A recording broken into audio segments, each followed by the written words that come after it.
This guy just wanted to live. He really wanted to live. But at that moment, the doctor was giving him terrible news. The patient's name was Kim Isaac, and the disease he had would be named after him because it was something totally unknown. The doctor, of course, didn't want to break the news, but he had no choice. Isaac had only 6 months to live. As he walked down the street, Isaac felt nothing but despair. He thought he had worked as hard as a dog, only to end up like this, doomed to die. He crossed the street without paying attention to the cars, completely lost, until someone had to save him from being run over. Kneeling on the ground, he felt as if he had received a death sentence. And it was exactly that same day that he won the lottery, but even so, he thought that the only thing he really wanted was to stay alive. He didn't want to die. He would be happy with anything. So he asked whatever deity was listening not to let him die. What he didn't expect was to live like that. He was reincarnated as a bald skeleton, a body so miserable that he couldn't even take care of himself. At that moment, demons started attacking Isaac, and he reacted quickly. With his great demon blade, he killed them all with ease. After getting blood on his sword one more time, he looked back and saw the last enemy. It was a monstrous, gigantic demon, but Isaac managed to dodge its attack. He thought it would finally be over. Ready, he advanced and quickly cut the creature's neck, ending the battle. When the monster's body fell, he understood that the subjugation of the rebel forces was finally complete. Isaac thought about how, after being reincarnated as the weakest demon, he had evolved into a lich, the king of the dead. He had revived the entire demonic civilization that had been destroyed many centuries ago. He was even a little proud, because even though he was bald, he was now a king. Everyone celebrated for him, but everyone called him Isaac instead of Isaac, and he thought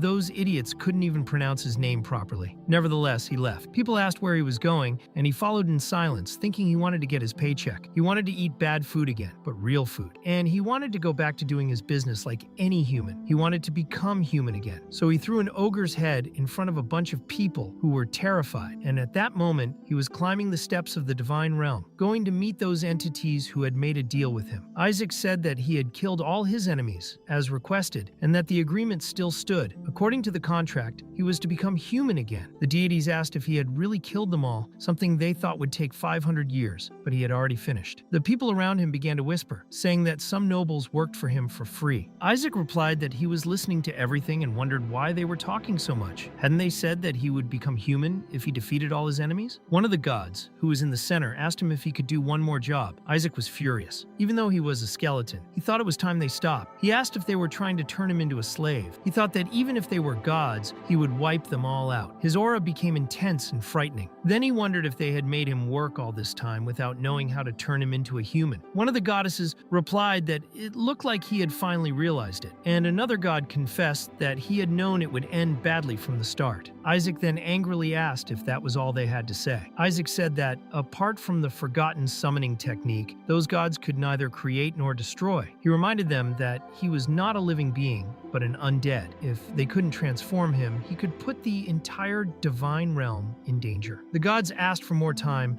offering him the chance to make more requests, but Isaac replied that, as payment for the broken promise, he would kill them all. He said they would all turn into skeletons. As he accumulated his power, a monstrous aura grew around his body. Suddenly, however, this energy began to diminish until it disappeared completely. Isaac realized that he could no longer use magic and that his body was paralyzed. He wondered what was going on. One of the gods explained that it was useless to resist. The name they had written on the spell was wrong. It read Isaac, not Isaac, but the spell still worked. That technique had been used in the past to seal away disasters like him. The god told him that he should be grateful for what they had done, because now he would live as an insect. Isaac looked at his new body and realized that it was a small, weak caterpillar. He wondered why it couldn't at least be a hairy caterpillar. The god even mocked him, saying that he was still obsessed with the hair. Suddenly, Isaac's body began to glow. He thought that everyone there was an idiot, and that if they were going to do this to him, then they should have done it faster. He would rather kill himself than live like an insect. Then his body glowed brightly, and he screamed inside that everyone should eat shit. Immediately afterwards, a huge explosion took over the cathedral of the divine realm. Smoke covered everything. As it began to dissipate, everyone tried to understand what had happened. Isaac had disappeared. One of the gods said that he had probably been sealed inside that insect. With the Demon King finally out of the picture, some began to think that they could regain power over that world. But the gods knew it was too early to relax. They decided to create a perfect barrier between the sacred world and the human world. They said they would exterminate all demons. Meanwhile, one of the gods who had used a lot of power was asked if he was all right. He replied that it didn't matter, because now the Demon King had turned into a little cockroach. He said that he would be stuck there forever, and that he would make him feel pain. At that moment, Isaac wondered if he had been tricked by the gods. He wondered if he had been dumbed down after that, since skeletons didn't have brains. Everything around him was very bright. He realized that he had eyes again. He began to feel strange at the touch of his own skin. It was soft. He looked at his hands and realized he was in a human body. Then he wondered if the seal had gone wrong. A maid approached him, calling him baby, saying that he had finally woken up. She said he had been sleeping so well and asked why he had woken up now. Isaac didn't know who those people were. He really had become human again. But to his surprise, the maid said that they would feel a bit bad about it, but that they had to do their job. They said they would put him back to sleep, only this time for good and in peace. Isaac thought he had just died and was about to die again, and the servant was ready to give the child poison in his bottle. But as he tried, little Isaac dodged in every possible way. The servant began to wonder and asked why he wasn't eating. Isaac thought he would never eat something so suspicious, but at the same time he wondered why he had become human. At that moment, the servants called him Isaac. It was exactly the same name as before. He thought that the pronunciation of his real name had always been Isaac, with the same intonation. The problem was that the gods used a different pronunciation. They said Isaac, changing the sound slightly. Because of this, the seal didn't work. The seal needed to contain the exact name of the sealed person, and the gods got it wrong. He still thought that, in addition, he had been reincarnated in a body with the same name, and everything indicated that those idiots had made a mistake even when making the seal. It was at that moment that the servant managed to put the bottle in his mouth, and everyone began to wonder why that child was so strong. Isaac thought it was just a vegetable juice. So what were they trying to kill him with? Intestinal pain? But he soon realized that something was wrong. He was feeling a strange reaction in his body. Meanwhile, in the temple of the Holy Empire of Hela, an old man was walking quietly through the corridors, thinking that that baby would soon meet its end. Then a figure appeared in front of him and commented that he looked well. This man was Alexander Heathcliff Hela, the emperor of the Holy Empire of Hela. The old bishop bowed to the son of the empire, and the emperor asked what he was doing there. The bishop replied that he had come to meet the candidate for the sainthood of House Joshua because he needed to feel the presence of the one who would be holy. The emperor commented that the way he spoke, it sounded like a burden, and said that nothing could go wrong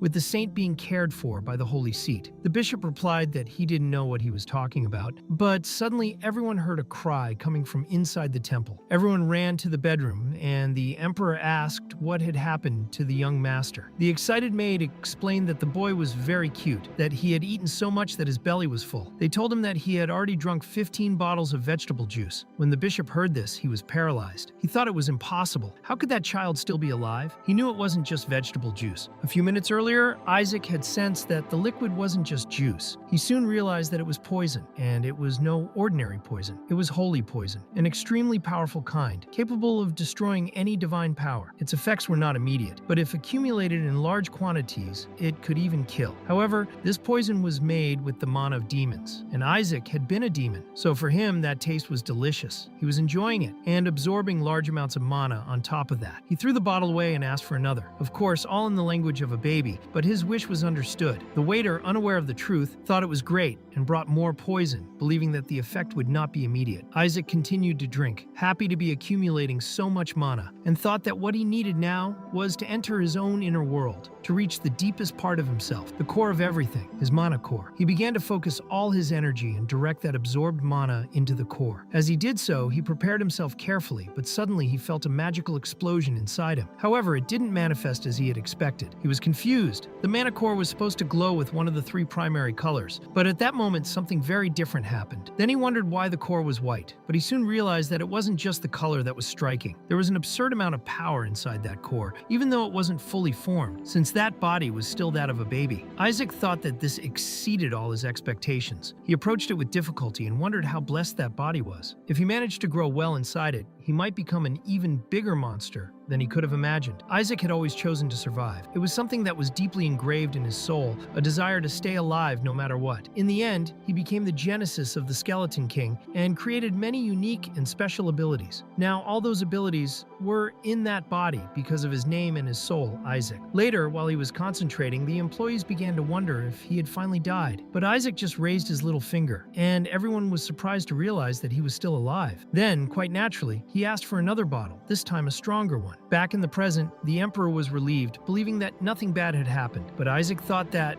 apart from the fact that Kermit was murdered right there, nothing else had really happened. He began to wonder why the bishop was watching him so much. Had he eaten too much? But then he thought he couldn't arouse suspicion, so he decided to act like a normal baby and smiled innocently. The bishop, however, thought how absurd it was. Instead of dying, that bastard was smiling at him as if he were mocking him. This made the bishop furious. A few days earlier, in the capital of the Holy See, a man commented that whoever became the next saint would inherit the Holy Empire. He said it was a bad joke. He also commented that this was why all the noble families were declaring their own children to be saints, which he found extremely annoying. That same bishop appeared and tried to calm him down, telling him not to worry, because they would deal with all the candidates for sainthood. But the man, known as the man with the chalice, revealed that he had heard an unpleasant rumor. It was said that a new candidate for sainthood had appeared in the Joshua house, which was worrying, since this house was the emperor's right-hand man. The bishop said there was nothing they could do about it, but the chalice man angrily threw down the chalice and declared that the boy would probably die before he even reached them. All the bishop had to do was check the body. After all, according to him, the saint could only come from his house. House Barrett was led by Hire Barrett, an influential cardinal and head of the family. In the present, the bishop was thinking about the information he had received. They said the baby was already dead. So why was that child still alive? He believed that he couldn't leave it at that. Just then, the emperor approached and commented that the child was interesting. Its hair shone with a clear light, and he commented that the founder of the Holy Empire had exactly the same color hair. Isaac understood at that moment that the man was the emperor. The emperor said that the child seemed more blessed than the current pope himself, and said that he must be the true candidate for sainthood. Isaac was confused, not believing that the body in which he had been reincarnated was a candidate for sainthood. The bishop noticed the emperor's reaction and began to worry. He thought he couldn't allow that child to receive the emperor's support. Then the bishop asked to examine the child. The emperor asked what was wrong, and the bishop replied that there was something very strange. It was impossible for a baby to have had so much vegetable juice. But the emperor responded naturally, saying that he didn't see anything wrong with a candidate for sainthood eating a lot. Meanwhile, Isaac wondered how a demon king could be mistaken for a candidate for sainthood. The bishop continued to insist that he needed to examine him. It was then that Isaac accidentally burped and let out some of the demonic energy that he hadn't yet fully digested. He became apprehensive, wondering if the bishop had noticed. The bishop approached him with his eyes fixed and said that he had felt demonic energy coming from that child, asking if that wasn't too strange. Isaac didn't know if he had really noticed or if he was just trying to create an excuse to get rid of him. The bishop said that the child could only be a false candidate, someone who was misusing mana, and demanded that an inquisitor come immediately to examine him. The emperor was indignant and asked how he could dare to speak like that about a candidate for sainthood, but the bishop calmly replied that there was no need to worry. According to him, the pope had already decided that the true saint would come from the house of Barrett. The emperor reflected and thought it was shameful. They wanted to force the chosen child to come from the cardinal's own household. Meanwhile, Isaac understood the motive behind it all. They wanted to get rid of him. The bishop then took Isaac in his arms with the justification of taking him to the inquisitor, but the emperor intervened. He said that the Joshua house was a close ally of the imperial family, and as emperor, he strongly suggested that the examination be carried out later. The bishop replied that he understood, but also said that he had already spoken to the pope and that the blessing ceremony for the crown prince would only take place after the official selection of the new saint. The emperor understood that they were trying to blackmail him. The pope planned to deny his son recognition as heir unless he accepted Massa Barrett's choice. Isaac thought he was surrounded by a bunch of sons of bitches. He realized that continuing as a candidate for saint was too risky, as they might discover his true identity. Even so, the bishop went ahead with Isaac in his arms and said that they were going to perform a sacred exorcism technique. If the child was really human, he wouldn't suffer any effects. But it was at that moment that Isaac picked up the bottle and hit the bishop hard in the face. The impact was so great that blood came out and some teeth flew out. And then Isaac thought that this bishop was the son of an extremely arrogant woman and decided to play the game once and for all. The bishop, still dizzy,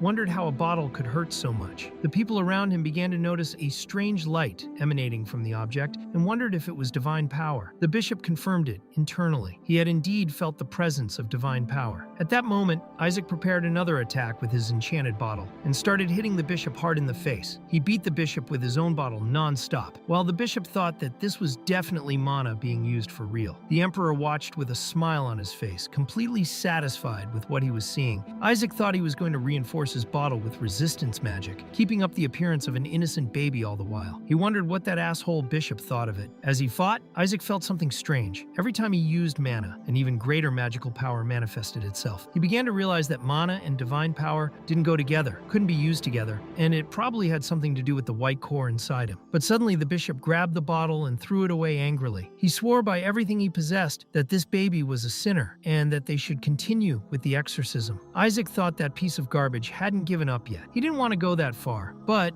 at that moment, he pulled out something very interesting that was hidden in the bishop's own clothes. The bishop was terrified to see what Isaac was holding. It was a high-level sealed demonic body, a totem, a powerful artifact made with the properties of a demon that had devoured others of the same race and absorbed their mana. The bishop thought that he had saved the totem for an emergency, in case he encountered a demon and needed to defend himself, but he wondered how exactly that baby knew of the object's existence. Without hesitating, Isaac simply threw the totem away, because he had had enough of that bishop. It was then that the seal on the totem pole began to break, and the demon trapped inside began to awaken. Isaac thought that these were the consequences of the bishop's own actions. He had awakened the demon contained in that artifact, and thought that now the bishop could examine it at will. The emperor watched the scene with shock and asked Bishop Masa Barrett what he was doing. He asked if the bishop was mad for releasing a higher demon inside the temple. The bishop in despair said that it was the child's fault, that it was he who had thrown the totem. But the emperor replied that the totem was an object used to seal a demonic beast, so how had it come back to life? Without wasting any time, the emperor ordered all the forces present to protect his son, and as expected, they immediately took the child from the bishop's arms. Isaac thought that he was now the big joke in the situation, but at that moment, the newly freed demon seemed to be looking directly at him. The monster was saying that it needed to kill the saint, that it needed to finish the saint off immediately. Isaac didn't understand why this was happening, but the demon advanced furiously towards him. The knights protecting the temple gathered around to protect the young master. Isaac wondered what was wrong with that demon. After all, he had just saved him. Even so, he still thought that the paladins would be able to protect him. But no, the first paladin was dropped like a piece of garbage. Isaac wondered if that guy was a real paladin, but had no time for further reflection. The demon kept advancing, determined to kill him, and the paladins were being thrown away like dolls. Isaac thought that he should have subdued the monster earlier, and wondered if anyone would notice if he used magic in that desperate situation. He also wondered why everyone wanted to kill him in this new life. The demon attacked him, and out of instinct, Isaac reacted with a furious expression, stared at the monster with eyes full of rage, and called it an asshole demon. The demon stopped for a moment when he heard that and muttered the word Demon King in a low voice. It was at that moment that a strong glow began to emanate from Isaac's body. It was a divine power so intense that everyone there was shocked. The glow began to burn and melt the demon's body, forcing him to flee. The people there began to comment, saying that this was a divine power that had come straight out of the baby's body. They said that Isaac, at such a young age, had single-handedly expelled a great demon. While everyone was impressed by his feat, Isaac wondered if he really possessed divine power. However, he soon realized that he had completely run out of mana. He reflected that his body seemed to transform mana into divine power, and began to wonder how he could accumulate more mana if the Holy Empire didn't have it in abundance. The bishop then started shouting, demanding that he be let go. He claimed that the baby was a heretic, using demonic power, and asked how he had dared to crawl there. The bishop said that he would prove all this through an exorcism, but the emperor ordered him to keep quiet. He said that the bishop was unjustly accusing an innocent candidate for sainthood, and that he himself had freed a demon inside the temple. The emperor said that this would not be ignored, and that even though he was from the Holy See, the bishop would not escape the consequences. The bishop realized that the emperor was beginning to suspect his true identity,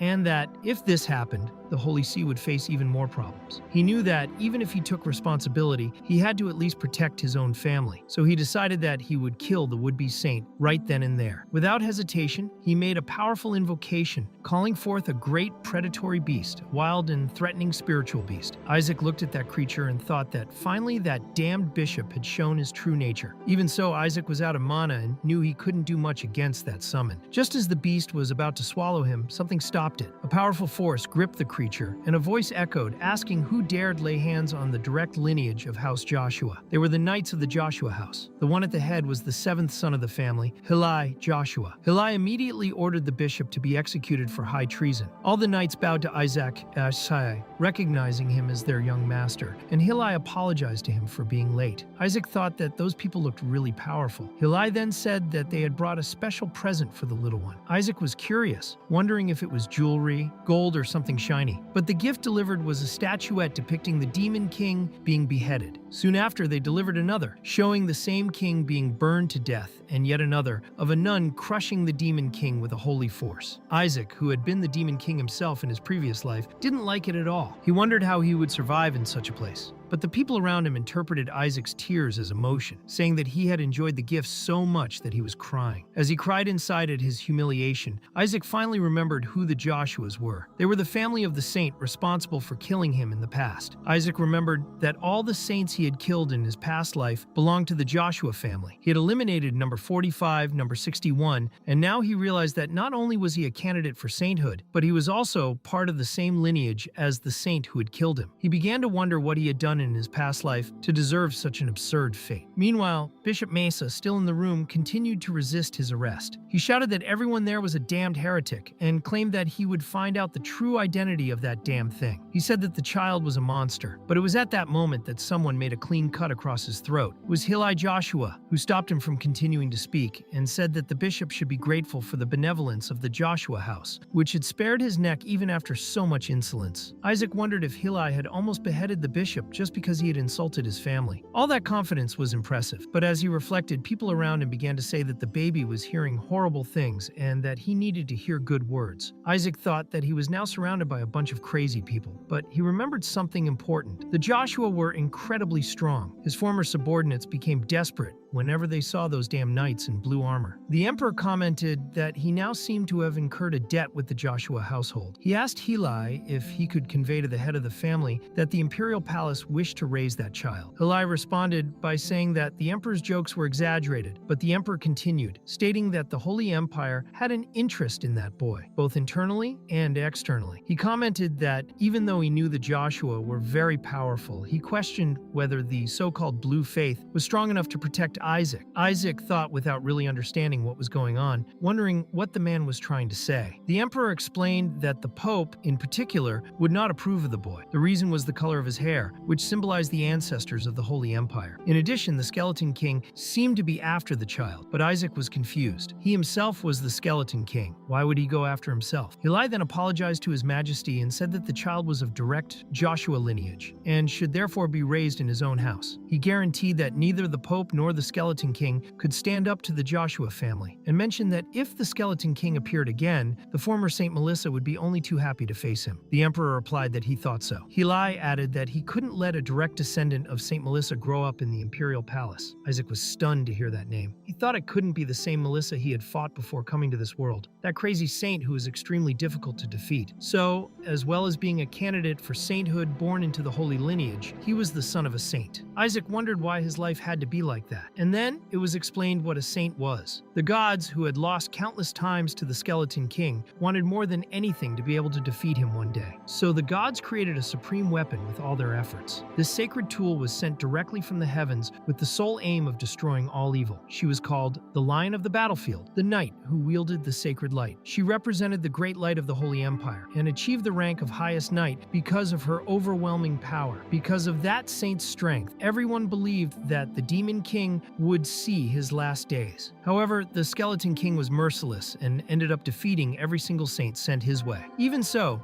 Isaac thought he had never actually killed a saint, because if a saint died, her divine power returned to the gods, and then they could simply send an even more powerful version. The last one, Melissa, really was very strong, and now he found out that she was his ancestor. Hilai then explained that a saint only exists because of the mission to exterminate the Skeleton King. He told the emperor that the Joshua family was responsible for producing these saints and executing the will of the gods. They were an extremely proud family. Hilai affirmed that the Joshua family had the necessary skills to protect that child. Another knight agreed, saying that many saints had been martyred by the Skeleton King, but Isaac thought to himself that he had never killed any of them. The knight then told him that the Skeleton King had once banished a saint to a labyrinth because he thought she was too weak to fight, but Isaac remembered it differently. He had freed the saint, but she ended up getting lost on her own. Another knight commented that 5 saints had died from illnesses linked to depression and stress. Isaac thought that perhaps they should have gone to hospital. Hilai then looked at him seriously and said that it didn't matter if he was cursed. Everyone was grateful for his birth. They wished that he would grow up to be as terrifying as the Skeleton King himself. Isaac was unable to react, but in his thoughts, he apologized to the parents he had never met for having been such a bad person. The Emperor then asked Heli to reconsider. He said that the Skeleton King had been sealed away 150 years ago. Isaac was surprised, as he didn't think it had been that long. If Melissa's last fight was when she was about 50, then she would probably be dead by now. But the Emperor went on to explain that during this time, the demons became much stronger. The saint was a valuable resource for increasing the power of the Holy Empire. That's why the boy was also important. What's more, there was no active saint in the Joshua household at the time. It had been a year since the last saint gave birth and disappeared along with the child's father. Isaac wondered if his mother was the saint. He wondered if she was still alive. Heli confirmed it, saying that the matriarch of the family was still alive and that the Joshua house was capable of protecting that child. Isaac then thought that he could no longer be surprised. Discovering that his mother was the saint was too much for him at that moment. Meanwhile, the knights in blue armor of House Joshua were commenting that Melissa was destroying the Skeleton King's subordinates. Isaac was shocked to learn that she was still alive, even after more than 200 years. The Emperor commented that it would be a while before she returned and asked if the boy was all right, because he seemed strange. Isaac wondered if it was really all right to discover that his greatest enemy was still alive. If Melissa discovered his true identity, he would be finished immediately. The other people there seemed to accept him, but Melissa was completely insane, and he thought that if he wanted to survive, he would have to act much more carefully from now on. Then Isaac grabbed the Emperor's finger and asked to be taken with him, which made the Emperor completely happy. The Emperor looked away and showed Heli that the boy wanted to go with him, while Heli replied that he was probably just needy. The Emperor pulled the child to himself and said that the Imperial Palace could offer a lot to the young lord, adding that the Joshuas might be experienced in producing saints, but they didn't have the experience to raise a saint, let alone a boy. Heli insisted that the child would become an exorcist knight who would defeat evil, explaining that the Joshua family was known for producing the greatest exorcist knights in history. He declared that Isaac would be the first saint in history, something the Imperial Palace wouldn't know how to deal with. At this point, the two began to pull on Isaac's arms as if they were playing tug of war, and one knight commented that he would end up being torn in half. Isaac thought he wanted to go to the Imperial Palace because when he looked at the Emperor, he felt that the light that reacted with his origin, the same light that shone in the core of his body, was also present in him. He knew he couldn't miss this opportunity. The Emperor said that the young master had made an excellent choice and wondered what that glow was. Meanwhile, outside, Bishop Massa insisted that Isaac was innocent, but said that the baby had used mana and was therefore a demon.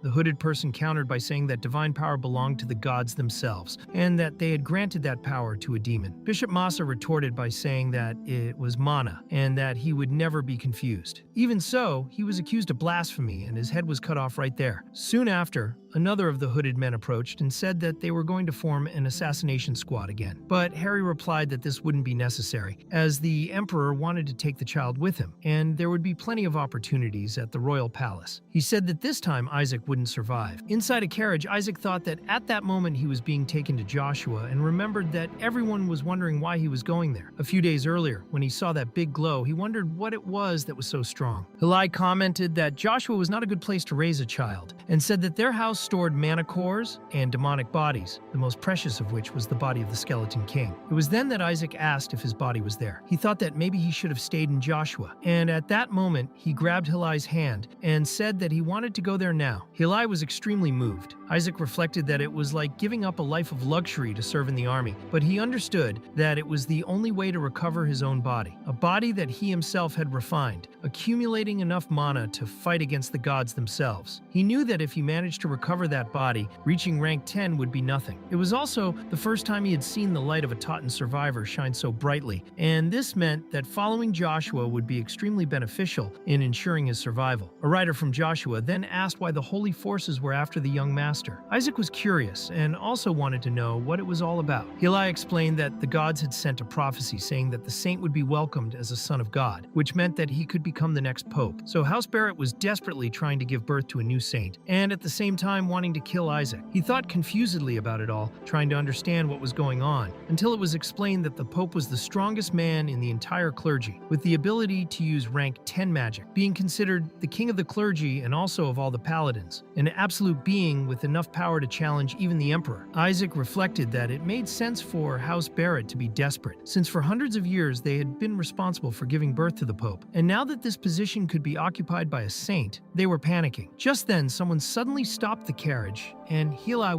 went to check what was going on. It was the coachman himself, warning them that they were approaching the duchy. But there was a problem. A guard appeared saying that they couldn't enter the territory, which annoyed Hilai, who asked him if he didn't recognize the seal of House Esta. But the man replied that they wouldn't allow anyone who carried the blood of a saint to enter, because that child had to be killed. In fact, that guard and the others were demons in disguise, and Isaac was confused when he realized this, as he was sure that he had forbidden demons from attacking humans. The demon then declared that their glorious king had ordered all saints and holy beings to be exterminated. Isaac concluded that there must be a new king among the demons, but the enemy claimed that the order came from the skeleton king himself, called Lord Isaac. Isaac was astonished, not understanding when he would have given such a command. The demon said he would spare everyone there if they handed over the child, but was immediately consumed by divine flames. It was clear that the person responsible for this was Hilai, who was furious and scolded the demon for blaspheming in front of a Joshua exorcist like him. Hilai declared that the demons should pay close attention, because protecting the little things of this world was Joshua's sacred duty, which would destroy all evil and cast all demons back to the confines of hell. He claimed that the skeleton king was a cursed being who forced his subordinates to their deaths because of an immoral desire. The demons were furious at Hilai's words and advanced against the knights. As the fight began, one of the knights grabbed Isaac and ran to protect him. However, at that moment, Isaac activated the origin of survival and released his magic, summoning a spirit. He called on the Watcher's whisper, and the spirit appeared, saying that it had missed its master terribly. Isaac, annoyed, asked it to be quiet so as not to attract attention, but it acknowledged that it was also happy to see him again. Isaac thought that he really thought that the Watcher had already been destroyed, but it was good to meet him again. He had created that being precisely because he didn't have time to detect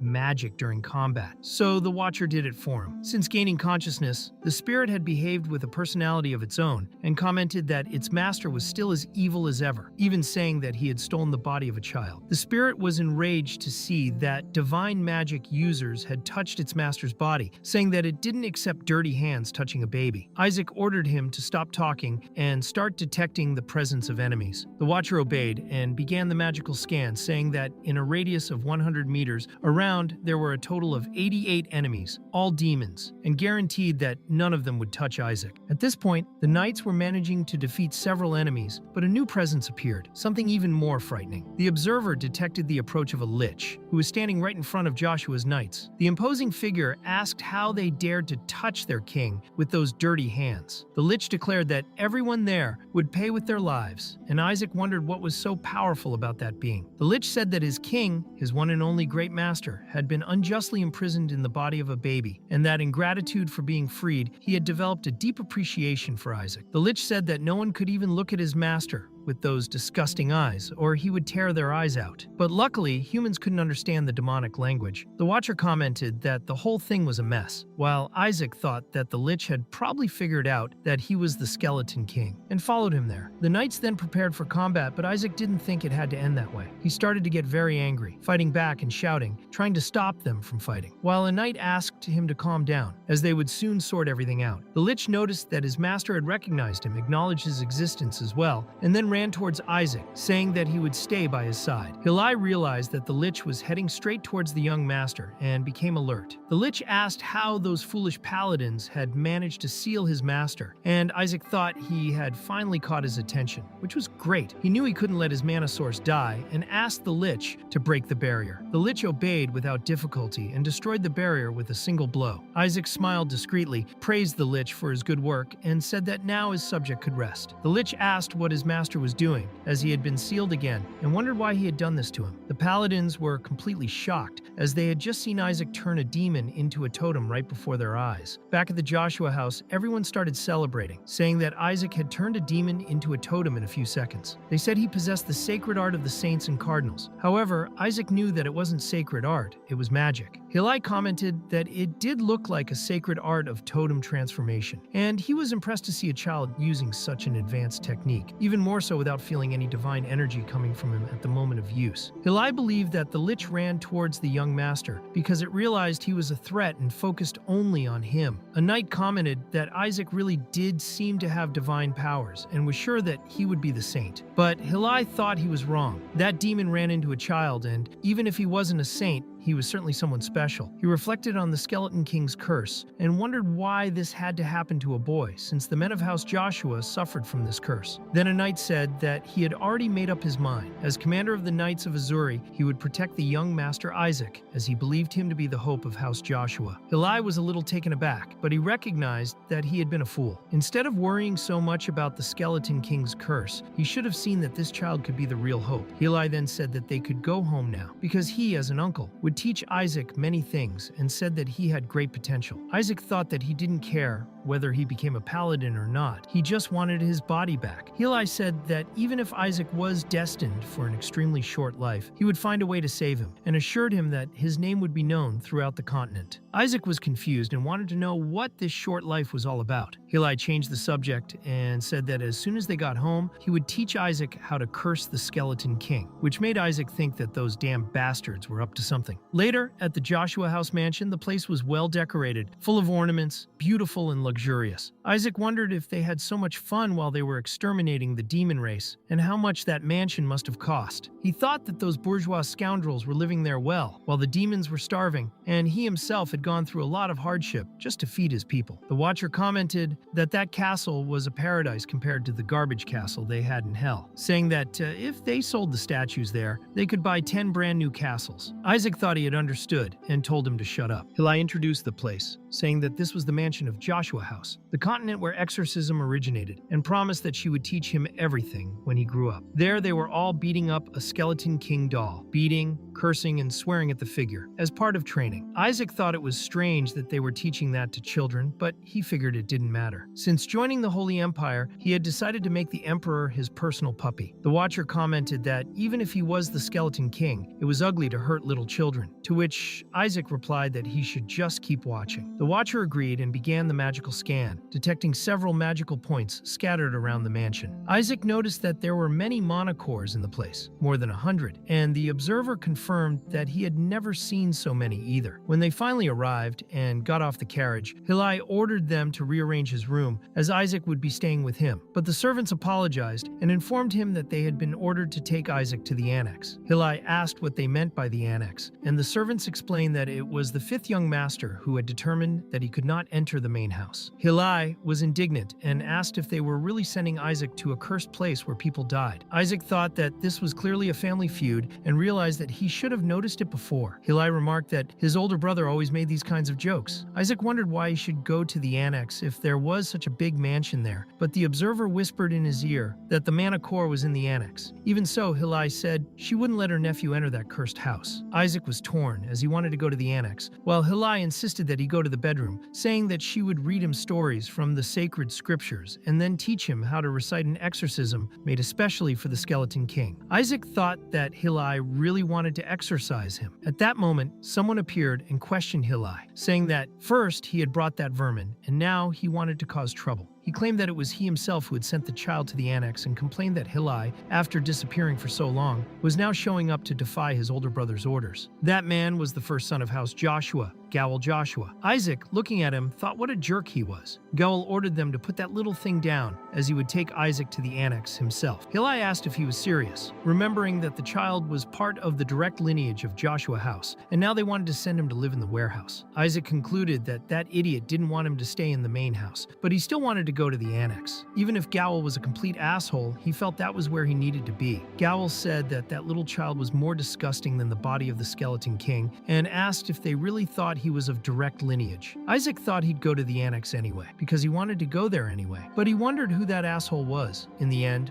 whatever. He wanted to go to the annex to absorb the Manacor. Hilai explained that they were trying to brand Isaac as a cursed child just to prevent him from entering the family line of succession. Isaac was startled by the word succession and realized that this could be a much bigger problem than he had imagined. He concluded that he needed to suck up everything that man had, because then he could become a saint and then the new pope. This was necessary so that he could take revenge on those damned gods. Gowl retorted by saying that it was clear that they were trying to stop him because demons had already appeared to hunt that boy, which showed that he was already cursed. However, one of the knights replied that it wasn't quite like that, since Isaac had exorcised one of the demons, and the fact that the demon was now focused on him was proof that he was special. Gowl scoffed that it was funny to see everyone so angry trying to cover up that piece of garbage, and told everyone to shut up. He teased that if Isaac really was a saint, he should prove his abilities. The Watcher asked the Master if they should show him something, but Hillai just thought he should shut up at once. Then Gowl, with more sarcasm, said that if he was really a saint, he should try to save the family symbol or anything else that would be useful. He said that the head of the family would love to see that tree revive. Gowl explained that it was a divine tree that died after absorbing demonic energy, and said that if Isaac really had the power of a saint, he could revive the tree easily. Isaac remembered that Melissa was a hard worker, but that her children seemed like idiots. However, when he looked at the tree, Isaac noticed something strange and asked if the Watcher wasn't seeing it. The Watcher replied that he should go and get it. Hillai said that no one had managed to save the tree in the last 70 years, and now they were waiting for a child to do it, but suddenly they all felt something very intense coming from the direction of the tree. Hillai was amazed to realize that the divine tree had been revived. It was there, alive and full. Goel, shocked, said that not even sacred purification arts had achieved this and asked how it was possible. Isaac thought it was no big deal, as there was only a mana full of demonic residue on the branches, so the Watcher went over and ate it all. One of the knights asked if Hillai had done it, but he denied it. Then they asked if it had been Isaac, who only replied awkwardly that it had only been mana, thinking it was all a bit shameful. Everyone started to get emotional when they realized that it had really been young Master Isaac. But Gowl, annoyed, said that everyone was crazy, because no one had managed to save that tree, so how could a simple child have done it? However, no one paid any attention to him. Everyone ignored him completely, and began to greet young Master Isaac with enthusiasm. Gowl said that Hillai had certainly done something, so he grabbed his arm and accused him of purifying the tree by pretending to be that damn baby. Isaac thought it wasn't the best time for Melissa to be out killing monsters. She needed to get home soon and raise her own children. He thought that older brother Gowl didn't look like Melissa at all, while Hillai was like a version of her dressed as a man. The observer wondered if they weren't half-brothers, and Isaac thought it made sense, since Hillai didn't really look like her father, unlike Gowl. Gowl was still furious and said they were hiding the truth. He accused everyone of pretending, and that they wanted to push that kid as a new candidate to take the throne. Isaac began to wonder if there was another candidate in that house and who the idiot was who was favoring it. The observer commented that Isaac seemed pretty calm for someone who was in the middle of all that mess. Hillai asked Gowl if he really wanted them to abandon the child, since he was their nephew, their older brother's son, and had a right to be there. Gowl called him an idiot and said that their older brother was a deserter who had fled the house when it was in danger. According to him, now everyone had to take care of the trash of a son he left behind. Isaac finally understood why they were treating him that way, and thought that everything was getting more interesting. Gowl said that it was all right. He could even be the son of a saint, a half-breed brought in from outside to become a new saint, since his brother's wife was a saint, but he wondered if that child really was his son. At that moment, Hillai punched Gowl and sank his face into the ground. Gowl, surprised, asked if he had really hit him, and Hillai replied by asking if he thought he didn't deserve to be hit after saying that. Isaac thought it was normal, since brothers always fight, and he himself had learned many things like that in the past. Of course, everyone tried to break up the fight, but deep down Isaac was happy to see that the family was so united, because that would make it much easier for him to take advantage and destroy that damned woman's entire house. The Watcher commented that if the house was destroyed, he would end up being destroyed too, but Hillai just mentally told him to shut up. Later, inside the castle, Isaac was sulking, upset about something. He thought he was getting angrier and angrier because no one in that house seemed to be normal. He was sitting at a conference table where some people were commenting that by turning that poor girl of unknown origin into a saint, she should have been grateful instead of giving birth to a useless boy. Isaac thought that those bastards couldn't stop talking about him for a moment, but then a woman silenced them all. She was Henna Joshua, the second wife of the head of the family. She questioned Hillai, saying that one of the secondary families had promised to look after the boy, so she wanted to know why he had brought him to the main house. Isaac saw on her face how much she hated him, and concluded that it was surely she who had wanted to send him to the annex. When he looked closely, he he realized that she could only be the mother of that Gowl. Gowl reinforced the question by saying that the mother was speaking as the head of the family and wanted to know why Hillai wasn't answering. Hillai calmly asked if their father had officially left that position to her. Henna replied that he had only left for a short while. Hillai said that it was a real pity, as she wanted to tell her father in person that the boy Isaac had managed to revive the divine tree. Everyone was impressed, but Gowl stood up saying that it was just a coincidence, stating that a child could never do something like that, and that the tree was only saved because the faithful of the house of Joshua had been praying all along. One of the elders agreed with Gowl, saying that the head of the family had exhausted himself trying to find a solution to the problem, so it didn't make sense that a mere child had managed to save the divine tree. Henna reinforced the elder's opinion, saying that this was exactly what she thought too, and said that there was no concrete proof of this. However, another elder interrupted, saying that even without proof, it was undeniable that the fact that the tree had been saved was still a blessing. Isaac, irritated, thought that if it was proof they wanted, then that was exactly what he was going to show. Everyone was completely shocked by what happened next. He began to accumulate an enormous amount of energy in front of everyone. The concentration of power was so great that everyone was incredulous, their eyes wide and their mouths open. What he was accumulating was the energy of the divine tree itself. He even tried to respond to their provocation, but what came out was just a baby talk, which made the situation even stranger. Even so, everyone felt the presence of that ancient and powerful energy. Some thought it sounded like the energy of the Skeleton King himself, the bastard they had mentioned earlier. Henna became worried and thought that Hillai was digging her own grave by defending that child so much. So she asked for permission to test the boy and requested access to the Vault of Divine Artifacts. Meanwhile, to the northwest of the Holy Empire, in the Black Forest, a monstrous creature was being beheaded at that very moment. The person responsible for the act said that the whole thing was a complete waste of time. A knight approached soon after and gave a respectful salute to the lord of the house, informing him that the deputy leader had asked permission to use the Vault of Divine Artifacts. The chief, however, replied that he had already made it clear beforehand that no one could have access to the sacred vision. The knight explained that the deputy leader didn't want the sacred vision. She just wanted access to the vault to determine whether the boy really was a saint, since he had saved the divine tree. The chief was confused and asked how so, wanting to know why they were saying there was a saint inside his own house. This man was the head of Joshua House, called Eli Joshua. He declared that he refused the request, saying that the place would kill anyone who wasn't a true candidate for sainthood, and ordered them not to pick useless fights, stating that there would be no exceptions. But then a woman approached them firmly and told them to let it happen. It was Melissa Joshua who confirmed that it was Isaac who had done it. She said that the thought of that kid saving the divine tree was really promising. She then proposed that if they were going to open the vault, they should throw all the candidates for sainthood in at once. The knight warned that the son of another house could end up with the most powerful artifact, but Melissa replied that she preferred that. According to her, someone who could accomplish this feat deserved it more than anyone, since not even the greatest saints in history had managed to take that artifact. She explained that, with that artifact in hand, it would even be possible to track down the Skeleton King and kill him once and for all. In fact, Melissa said that they should reward whoever managed to bring that object back. She ordered the knight to spread the message that the child who brought the best artifact would be granted a reward that not even the Pope could offer. Not only would they be given the saint's heirloom passed down from generation to generation by House Joshua, but she herself would personally teach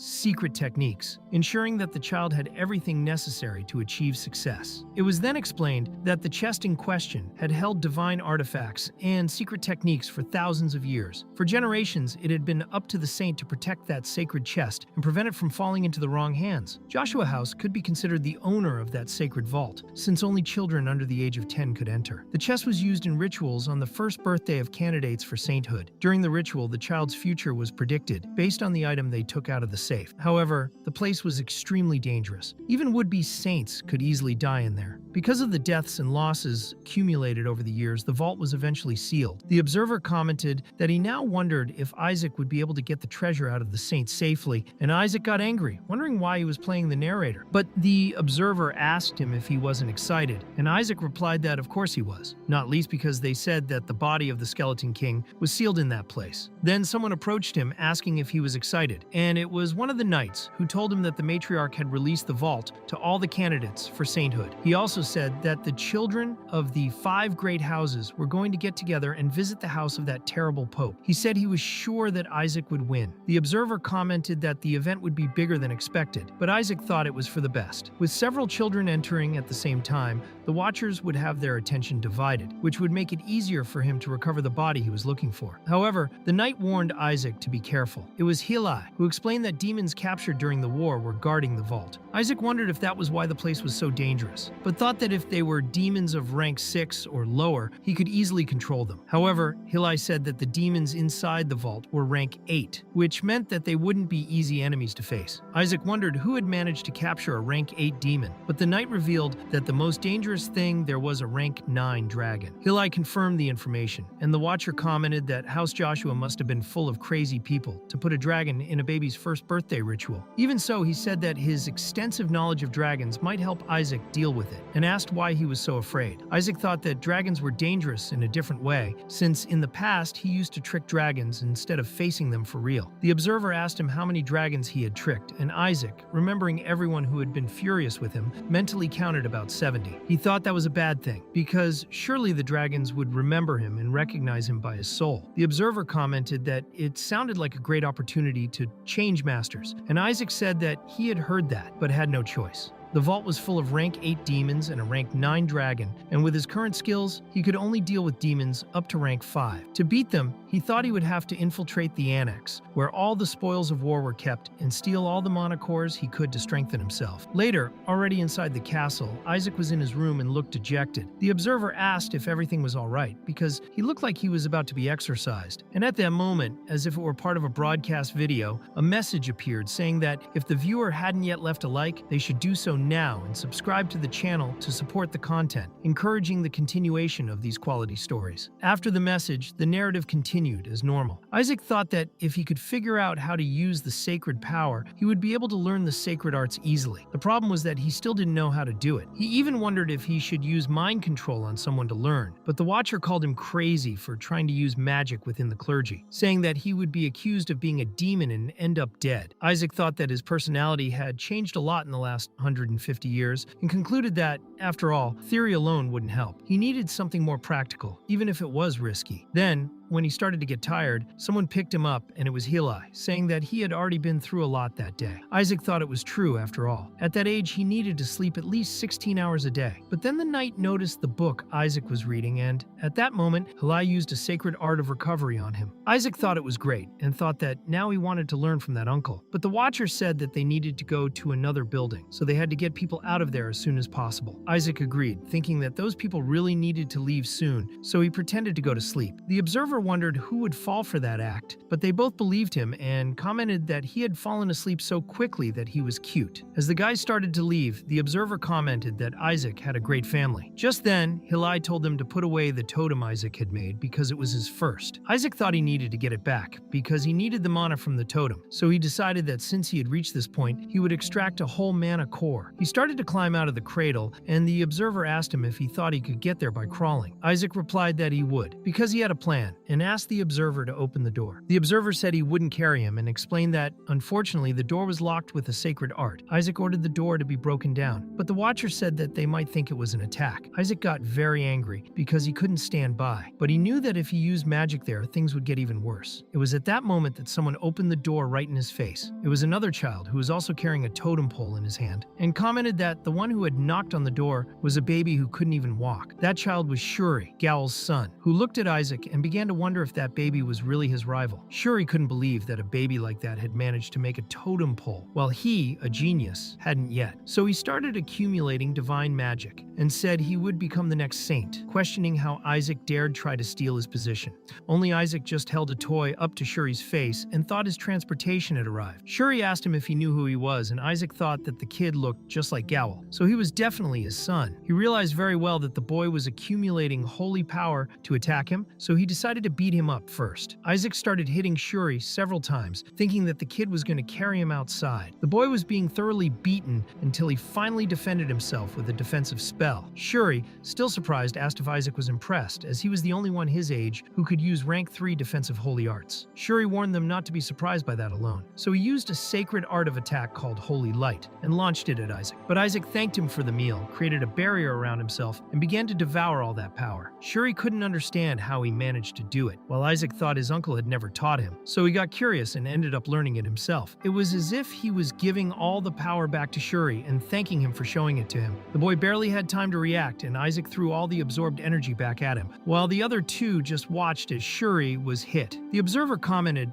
that it was quite impressive, but asked if it was alright to kill the boy. Isaac replied that he hadn't killed anyone, as none of the attacks had really hit. Even without being hit directly, Shuri was furious, and warned that this couldn't be done to a candidate for sainthood. It was then that a figure appeared asking him how he dared attack his king. It was the Lich, who was trapped inside the totem pole, and he threatened the boy, asking if he wanted to die. Shuri was completely terrified as Isaac climbed onto the demon's shoulder and said that he wanted that bastard to carry him. Later, from Shuri's perspective, he remembered that he was destined to become a saint. He thought he would leave that cursed house and become the Pope, but now he was there being enslaved by a baby. He didn't understand why he had to do it, but he knew it was the Lich who was forcing him. The demon was ordering that useless little guy to take him faster, and Shuri only thought that perhaps it would be better to focus on surviving first. They approached the annex, with Isaac riding like a little horse, and Shuri was already dying of exhaustion. He wondered where that boy wanted to go so late at night, until he realized that they were in front of Joshua Manor, the second annex. Shuri recognized the place and remembered that it was said to be cursed. He wondered why that crazy baby had taken him there, since the head of the family had warned them not to go near that place. The observer commented that there were hundreds of mana cores in there, and that Isaac would be much more powerful with them. Shuri asked if Isaac really wanted to go in, pointing out that they could die, but the Lich told the little worm to keep moving. Inside, they walked through the old, dust-covered corridors. Isaac found everything much messier than he had imagined, until he noticed something strange. The Watcher explained that the whole place was sealed off, and that each door had a magical barrier. Shuri told Isaac that they had to go back, because everything was locked and there was no way through. It was then that Isaac was startled by something, and started pulling Shuri's hair, who asked him to stop, but Isaac wanted to see the portraits of the former heads of the family. Shuri was astonished to discover that Isaac had wanted that all along, and told him not to even think about it, because that position was his. But Isaac simply launched an attack on the middle picture, shattering the painting of the ancestors. Shuri was shocked, because Isaac was breaking everything. Isaac thought that if that was the case, they should have put barriers on the paintings too. The observer noticed that the barrier had started to disappear, so it had worked. Isaac got off Shuri's back and rolled around on the floor, while Shuri said that he couldn't go out and break everything like that. Even so, Isaac opened one of the doors and said it was right there. He asked the Watcher to close the doors, but Shuri ran after him, asking what he was planning to do. Isaac thought that boy didn't need to know anything, so when the doors closed, he began to concentrate on absorbing the mana from there. Shuri started banging on the door, asking Isaac to get out. At that moment, someone also entered the annex. It was Hilai, along with a group of knights, and he asked what Shuri was doing there. Shuri replied that it was Isaac, that little monster, but the old woman asked what that meant, since they had made it very clear that it was forbidden to enter the annex. And yet Shuri still went in and took Isaac with him. Several people had seen him carrying Isaac to that place, and had even noticed traces of sacred magic along the way. They asked if it was Shuri's fault, and he tried to deny it, but ended up saying yes, that he had used a sacred art and brought Isaac there. Hilai approached and said that Shuri had crossed the line. He said he understood how the boy felt, but reminded him that Isaac was just a child, and asked where he had locked him up. Shuri replied that he hadn't locked anyone up, because Isaac had locked himself up. But just then, Isaac slammed the door from the inside, and the rest of the group accused Shuri of having done it, saying that it was horrible. When Hilai opened the door, he found Isaac crying a lot and visibly frightened. The elderly woman commented that he was in shock, feeling sorry for the boy, while Hilai said that he looked shocked but was fine. He then cast a stern look at Shuri, saying that he should be ashamed of what he had done. Shuri swore it wasn't him, but Isaac, behind it all, gave a broad smile and said, "Thanks for the snack, asshole," only in baby language, so no one understood. Shuri just replied angrily, saying that the little pest was mocking him. Isaac thought that he had gotten much more mana than he had expected, the equivalent of an entire century. With all that accumulated energy, he could finally start the plan he had been preparing. The next morning, someone came into Isaac's room, saying they had someone to introduce him to. It was Hilai, bringing a woman called Asili Larsh, and introducing her as the new person responsible for looking after Isaac. She introduced herself as Asili Larsh, a paladin of House Joshua, and declared that she would serve Isaac until his last breath. Isaac wondered if they were putting someone to watch over him because of what had happened the day before. Then, in baby language, he said he didn't need her and sent her away. The people present were a little shocked by this, but Asili only asked Hilai for permission to squeeze his cheek at least once. Isaac internally wondered why it seemed like there were only crazy people in that place. But Hilai still had one more surprise for Isaac. He brought a present and said it was something special from his uncle. When Isaac saw it, he asked if he had found it on the floor, thinking it was strange. The observer commented that he had heard that the fortunes of the Joshua house were shaken, but now it seemed to be worse than they had imagined. Asili asked if that object was a treasure of the saint, and Hilai explained that he got the item from the elders to give to his beloved nephew. Isaac examined the object and realized that it was a ring worn by a saint during the battle against the Skeleton King. It was an ancient ring which contained a small miracle from the gods and possessed an unbelievable amount of holy power. Isaac thought that, the way he was now, he would only be able to use that power once or twice, but he also knew that there was a way to fix it. Besides, he noticed that Gowl looked annoyed and concluded that the guy's face couldn't hide the truth. It was confirmation that that ring really was real. Gowl approached with a forced smile and commented that his nephew Isaac was always so friendly, asking if he had gotten used to the house yet. The observer commented that he had finally gone mad. Gowl thought that things were getting very strange. First, the blessing device in the safe had been broken to prevent Isaac from getting one. Then he was given a treasure from the saint. When this treasure was given to Hilai, he of course questioned it and asked them to give a similar gift to his own son as well. The old woman replied by saying that Shuri had already received a blessing directly from Santa Cedes and that he shouldn't be greedy. Gowl thought that he should have donated that ring to the Santa Cedes and then tried to get it back, but now they had given it to him without even knowing what it really was. Gowl turned to Hilai and told him to give the boy a real present, not a piece of junk. Hilai got angry and asked how he could dare call an item of the saint's trash. Gowl then told his precious nephew Isaac that there was no point in keeping that useless object, since he wouldn't even be able to use it properly. He then showed him a much nicer ring and explained that it had received countless blessings from the holy seat and would be much more useful. Even Hilai himself hadn't been able to get one like that. Isaac approached calmly, but suddenly slapped Gowl hard across the face, closed the ring box and threw the gift away, saying that the garbage was good for the dogs. The ring fell into the water, and Hilai thought that,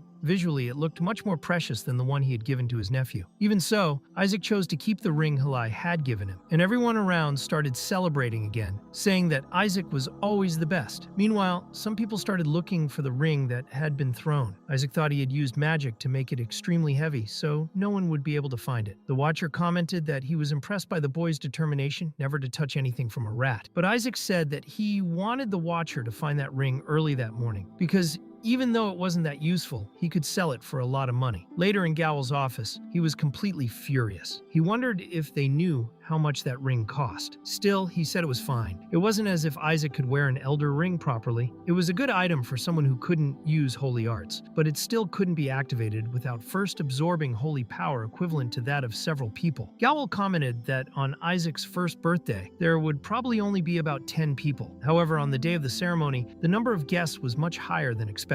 Asili Larch told Isaac that it was impressive. There were 148 candidates for sainthood, and more than 4,000 servants and aristocrats gathered there. All the houses of dukes and marquises were present. She also said that she had heard rumors that even other countries had sent their own candidates for sainthood, and she thought that was incredible. Isaac, however, didn't find any of this pleasant. He was totally annoyed by the situation. He thought that, theoretically, saints were sent from heaven, or at least that's what they always said, but now they seemed to be falling from the sky too much. Hilai was also surprised and said that it was really unexpected. He thought that everyone would suspect a trap and that no one would come. But then someone came in calling for his friend, and it was Count Simon Aegis, Hilai's childhood friend. Hilai asked what Simon was doing there, and he replied that if all the families of the Empire had come, he would too. He said that the rumor was that the weak men of House Joshua would take part in the ceremony, so everyone had come to see for themselves if it wasn't a trap. Simon commented that the matriarch of the Joshua house had set a great reward and wondered how people didn't come here. He even said that not even the Pope's house had resisted the call. Hilai couldn't believe it and asked what that meant, saying that the Pope's house would never come to Joshua. Simon replied that all that powerful royalty shouldn't come, but they still showed up. The Barrett said that only they were worthy of power and that no one else deserved it, but the truth was that they were all there. Hilai asked Simon to keep his voice down, but he replied that his own son was also a candidate for sainthood, and that since Joshua was hosting the whole thing, the Pope's family shouldn't get involved, but they clearly had. Hilai explained that this was why everyone had to be careful with their words, until someone opened the door, saying that there was nothing more dangerous than a vulgar friend. It was Bishop Barrett, who appeared to say that the old sayings were never wrong. Hillai then turned around, confused, wanting to know what Cardinal Barrett was doing there. Barrett replied that the weak boy from the Joshua family was hosting the first anniversary ritual, and that he was praying that this boy would manage to get something valuable out of the vault, something that would save his reputation. He was especially curious to see with his own eyes the child of the Joshua lineage, who claimed to be a candidate for sainthood, but who had not yet appeared. Barrett saw the situation as a great opportunity and hoped that the candidate for sainthood, Joshua, would succeed in raising his family's name. Meanwhile, Hillai wondered if everyone there had fallen into the Holy See's trap, as he found it very strange that the number of candidates for sainthood had risen from 25 to 148 in just 1 week. It didn't make sense. The only explanation was that the Holy See had ignored all the proper criteria and approved any child just to favor its own vested interests. Everyone wanted their own child to be chosen as a saint. If all those children were thrown into the vault together, they would end up dealing with weaker competitors. It seemed like the perfect scenario for a dark plan to be put into action. Hillai then turned around, worried, and thought that Isaac might be in danger. It was then explained that men born into the Joshua lineage, despite their impressive appearance and family reputation, were generally considered worthless. Even so, many desired their superior blood or sought the approval of the almighty Pope, and so a Joshua man was always tempting prey. It was common to see people trying to get these children to interact with a descendant of Joshua, not to kill him directly, but to ensure that he wouldn't be able to do anything. For this reason, many mixed sacred poison into the drinks of the children of the Joshua lineage. In fact, everyone present that year had done it. They had poisoned the drinks to ensure the death of the Joshua heir. Only to everyone's shock,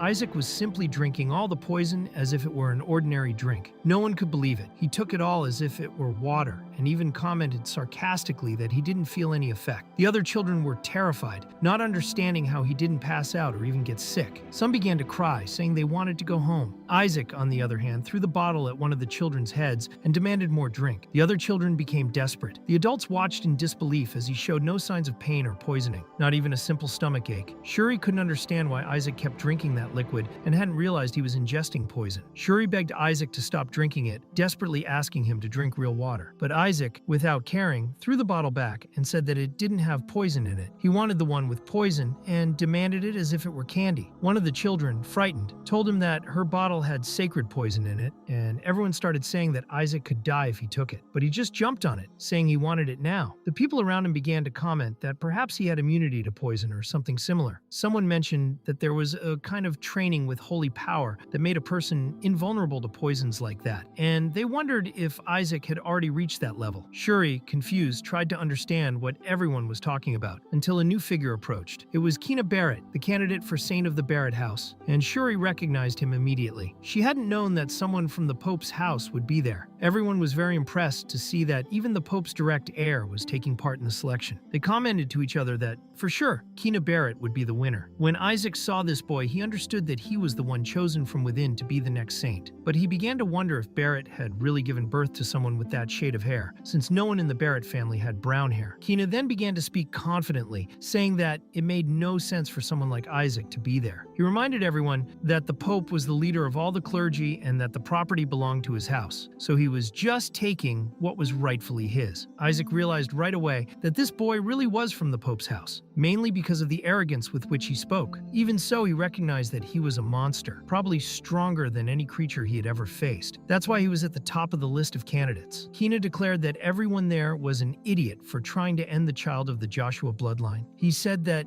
it wasn't possible that Isaac was controlling his immunity to the poison on his own, and claimed that Saint's power was probably protecting the boy. With a wry smile, he said that he could cure him if he wanted to. Isaac, however, understood that this boy was using divine power to attract attention and promote himself in front of others. So without warning, he gave Kina a blow to the head, leaving everyone in shock. People began to wonder if Kina's divine power had disappeared, and even he was surprised, not understanding what had happened. He wondered if the power had been absorbed by Isaac, and doubted whether that child was actually stronger than him. In his thoughts, he called Isaac the trash of the Zesta house. But Isaac, with his baby talk, responded aggressively, saying that he was going to finish him off, which only frightened those present even more. Shuri, seeing the tension rising, quickly appeared to protect Isaac, but not because she wanted to protect him, but because she knew that if she didn't, everyone there would end up taking a bottle to the head. Meanwhile, Kina continued to watch Isaac intently, and the others began to wonder if the Joshua family really believed they could take on the Pope's house. Shuri, however, remained convinced that his role there was to protect the others from Isaac, not the other way around. Kino, with a polite smile, tried to put an end to the situation by saying that everything was fine, that Isaac had only been scared because he was just a baby. He wished the children of the Joshua line good luck, suggesting that they should choose any toy in the safe just to save the family's reputation. Finally, he declared that the real treasure of the place was rightfully his, and that the Joshua family would never have the chance to go near the body of the Skeleton King. Shuri complained to himself that that boy was extremely annoying, but Isaac was furious and began to wonder what that idiot had just said. When he realized that it had been about the body of the Skeleton King, he became even more annoyed. Shuri then explained that the matriarch had said that whoever got the body of the Skeleton King would receive a special technique directly from her. Isaac had no idea about this, and when he understood, he was filled with rage and thought to himself, calling Melissa a wretch for playing this kind of game with his body. Later, Isaac continued to drink more poison while reflecting on everything that was happening. He remembered that he had spent hundreds of years cultivating mana inside his previous body, and if he could get that body back, reaching Hillang 10 would be a simple task. However, he also knew that there were several children trying the same thing, which made everything more complicated. Even so, he decided that it didn't matter because he would simply eliminate anyone who stood in the way. Suddenly, someone came forward and asked everyone to gather around. He said that they were about to leave and that everyone should pay attention to the instructions. He explained that this was the sacred place where the treasure was kept, but Isaac was already getting impatient, thinking that the guy was going to start another one of his tiresome speeches. Without waiting for anyone, he got up and went straight to the front, moving with great haste. Shuri noticed and asked where he was going, but Isaac was already too far ahead, walking too fast to hear anything. Shuri then warned the elder that Isaac was heading straight for the treasure area. The elder reacted in shock, saying that the area was forbidden because the path was full of traps. Desperate, he ordered everyone to stop that little pest immediately. Meanwhile, in the main room of the Joshua family mansion, Asile was extremely worried. She said she hoped the young master was all right. It was then that the hologram finally connected with the treasure room, and one of the people present told them that they would finally be able to see everything live thanks to the tracking ability they were using. They informed them that the door to the first chamber had already been opened and that the candidates were already inside. Third place went to Amona Eges, which made Simon react with emotion, calling him his baby boy. Second place went to Shuri Joshua, and Gowl reacted with confusion, asking what that meant, but then he was very proud, saying that this was his little boy. The judge then paused for a moment before announcing who was in first place, and said that it was Isaac Joshua, who at that moment was running at an absurd speed. The old man ran after him and shouted, asking why he was going in that direction, warning that there might be traps. It was at that very moment that the old man himself fell into a trap, taking a direct blow to the head. As a result, all the children who had followed ended up activating various traps along the way, turning the whole place into complete chaos. Shuri, running through the confusion, wondered why that madman was in such a hurry. He commented that the tests to get the treasure were difficult enough, and now everyone would have to avoid traps thanks to the recklessness of that damned kid. It was at this point that Isaac finally reached the gate of the second chamber, and soon afterwards, it was announced that the second round of traps had been activated. Shuri realized that this was the wrong way to go, but the Watcher, who was following everything, praised him, saying that the young master had done a good job. Thanks to the mana core they had absorbed, he had quickly risen in rank. Isaac was pleased and replied mentally that this was great because now the Watcher could push himself even harder. He then ordered him to go after him with everything. The other candidates, already exhausted, began to slow down. Many said they hadn't known the test would be so difficult, until one of them noticed something strange. It was as if that boy from the Joshua lineage was floating. Some began to wonder what was going on, trying to understand if it was some form of flight magic. Shuri soon realized what was happening and thought that everyone there was an idiot, because Isaac wasn't flying of his own free will. He was being pulled against his will. It was then that the Watcher threw Shuri hard to the ground, causing him to fall right in front of Isaac. As soon as he raised his face, Shuri called Isaac crazy and warned him that he might have made it through the first chamber, but he would never make it through the second. However, before he could continue speaking, Shuri was struck on the head by another bolt of lightning, abruptly interrupting his speech. Isaac, already irritated, thought that he really was very boring and that he didn't care about his opinion. Even so, he demanded that he explain how the second chamber worked. Shuri, even in a daze, managed to tell him that once you entered the second chamber, you couldn't attack any enemy, no matter what. That was the only way to pass the test. He reinforced that all you had to do was wait for 3 minutes until the enemies disappeared on their own. Isaac then thought it was just a test of patience and found it all very cliche. Even so, Shuri explained that several people had already died from ignoring this simple rule. Isaac, impatient, replied that he understood, that all he had to do was wait and do nothing for 3 minutes. He didn't think it was a big deal. He then opened the door to the so-called Chamber of Tranquility, while ironically muttering that patience was a virtue and that true reasoning came from calm. The aim was not to get carried away by anger and to maintain serenity, because patience would lead one to the light. Meanwhile, further back, Kina was going his own way. One of his subordinates asked if everything was all right, given that they were among the last placed. But Kina calmly replied that there was no need to rush, as he didn't want to take any reckless risks. He explained that the meat shields, i.e. the less important candidates, had already moved on. Besides, he knew that a rank 8 demon guarded the entrance to the next chamber, and he was sure that the other candidates would be defeated by this creature before he had to make any effort. Kina then pointed to the door at the back, which was beginning to open with a great glow, and said that the real challenge was about to begin. As the doors to the chamber opened, Isaac began to tense up. He wasn't nervous because of the test itself, but because the person who appeared before him was one of the damned gods who had taken part in his sealing. While the god was saying that patience was the only way to avoid death, Isaac, overcome with hatred, was already shooting lightning at him. Shuri, desperate, asked what he had done, remembering that he had promised not to attack anyone for just 3 minutes. Shuri then shouted that he was an idiot, and now the chamber was opening for punishment. Isaac, however, thought that there was no way he could remain calm with that god right in front of him. The observer, following everything, commented that he had even resisted well, since he had lasted 3 whole seconds, which was more than he had expected. The camera system then announced that he had failed. Those who cannot maintain patience must face divine punishment. It was at this moment that a gigantic golem appeared before them. Shuri looked at the situation and thought that they were completely screwed, as there was no way of beating this creature, believing that everyone was going to die. But Isaac, without wasting any time, concentrated his magical power and fired a powerful beam of energy, a magical ray so intense that it pierced the golem's chest as if it were made of paper. Shuri was completely shocked, not understanding how this was possible. The golem, now with a huge hole in its chest, fell right there, dying with no chance of reaction. Isaac, on the other hand, showed no emotion, remaining completely serious, ready to end anything. The golem crumbled into particles, vaporizing before everyone's eyes. Isaac instantly recognized the style of the magic. It was a rank 8 technique used by one of his subordinates in the past. It was one of the spells created by one of the 14 Lich Demons, the most powerful warriors he himself had trained. He was sure of that, but what intrigued him was how that magic was active there, right under the Joshua family mansion. He began to suspect that it might have something to do with his very presence there. He felt he needed to investigate this further. Shuri, watching from a distance, realized that Isaac was already going somewhere else when someone appeared saying that he hadn't expected those boys to be so helpful.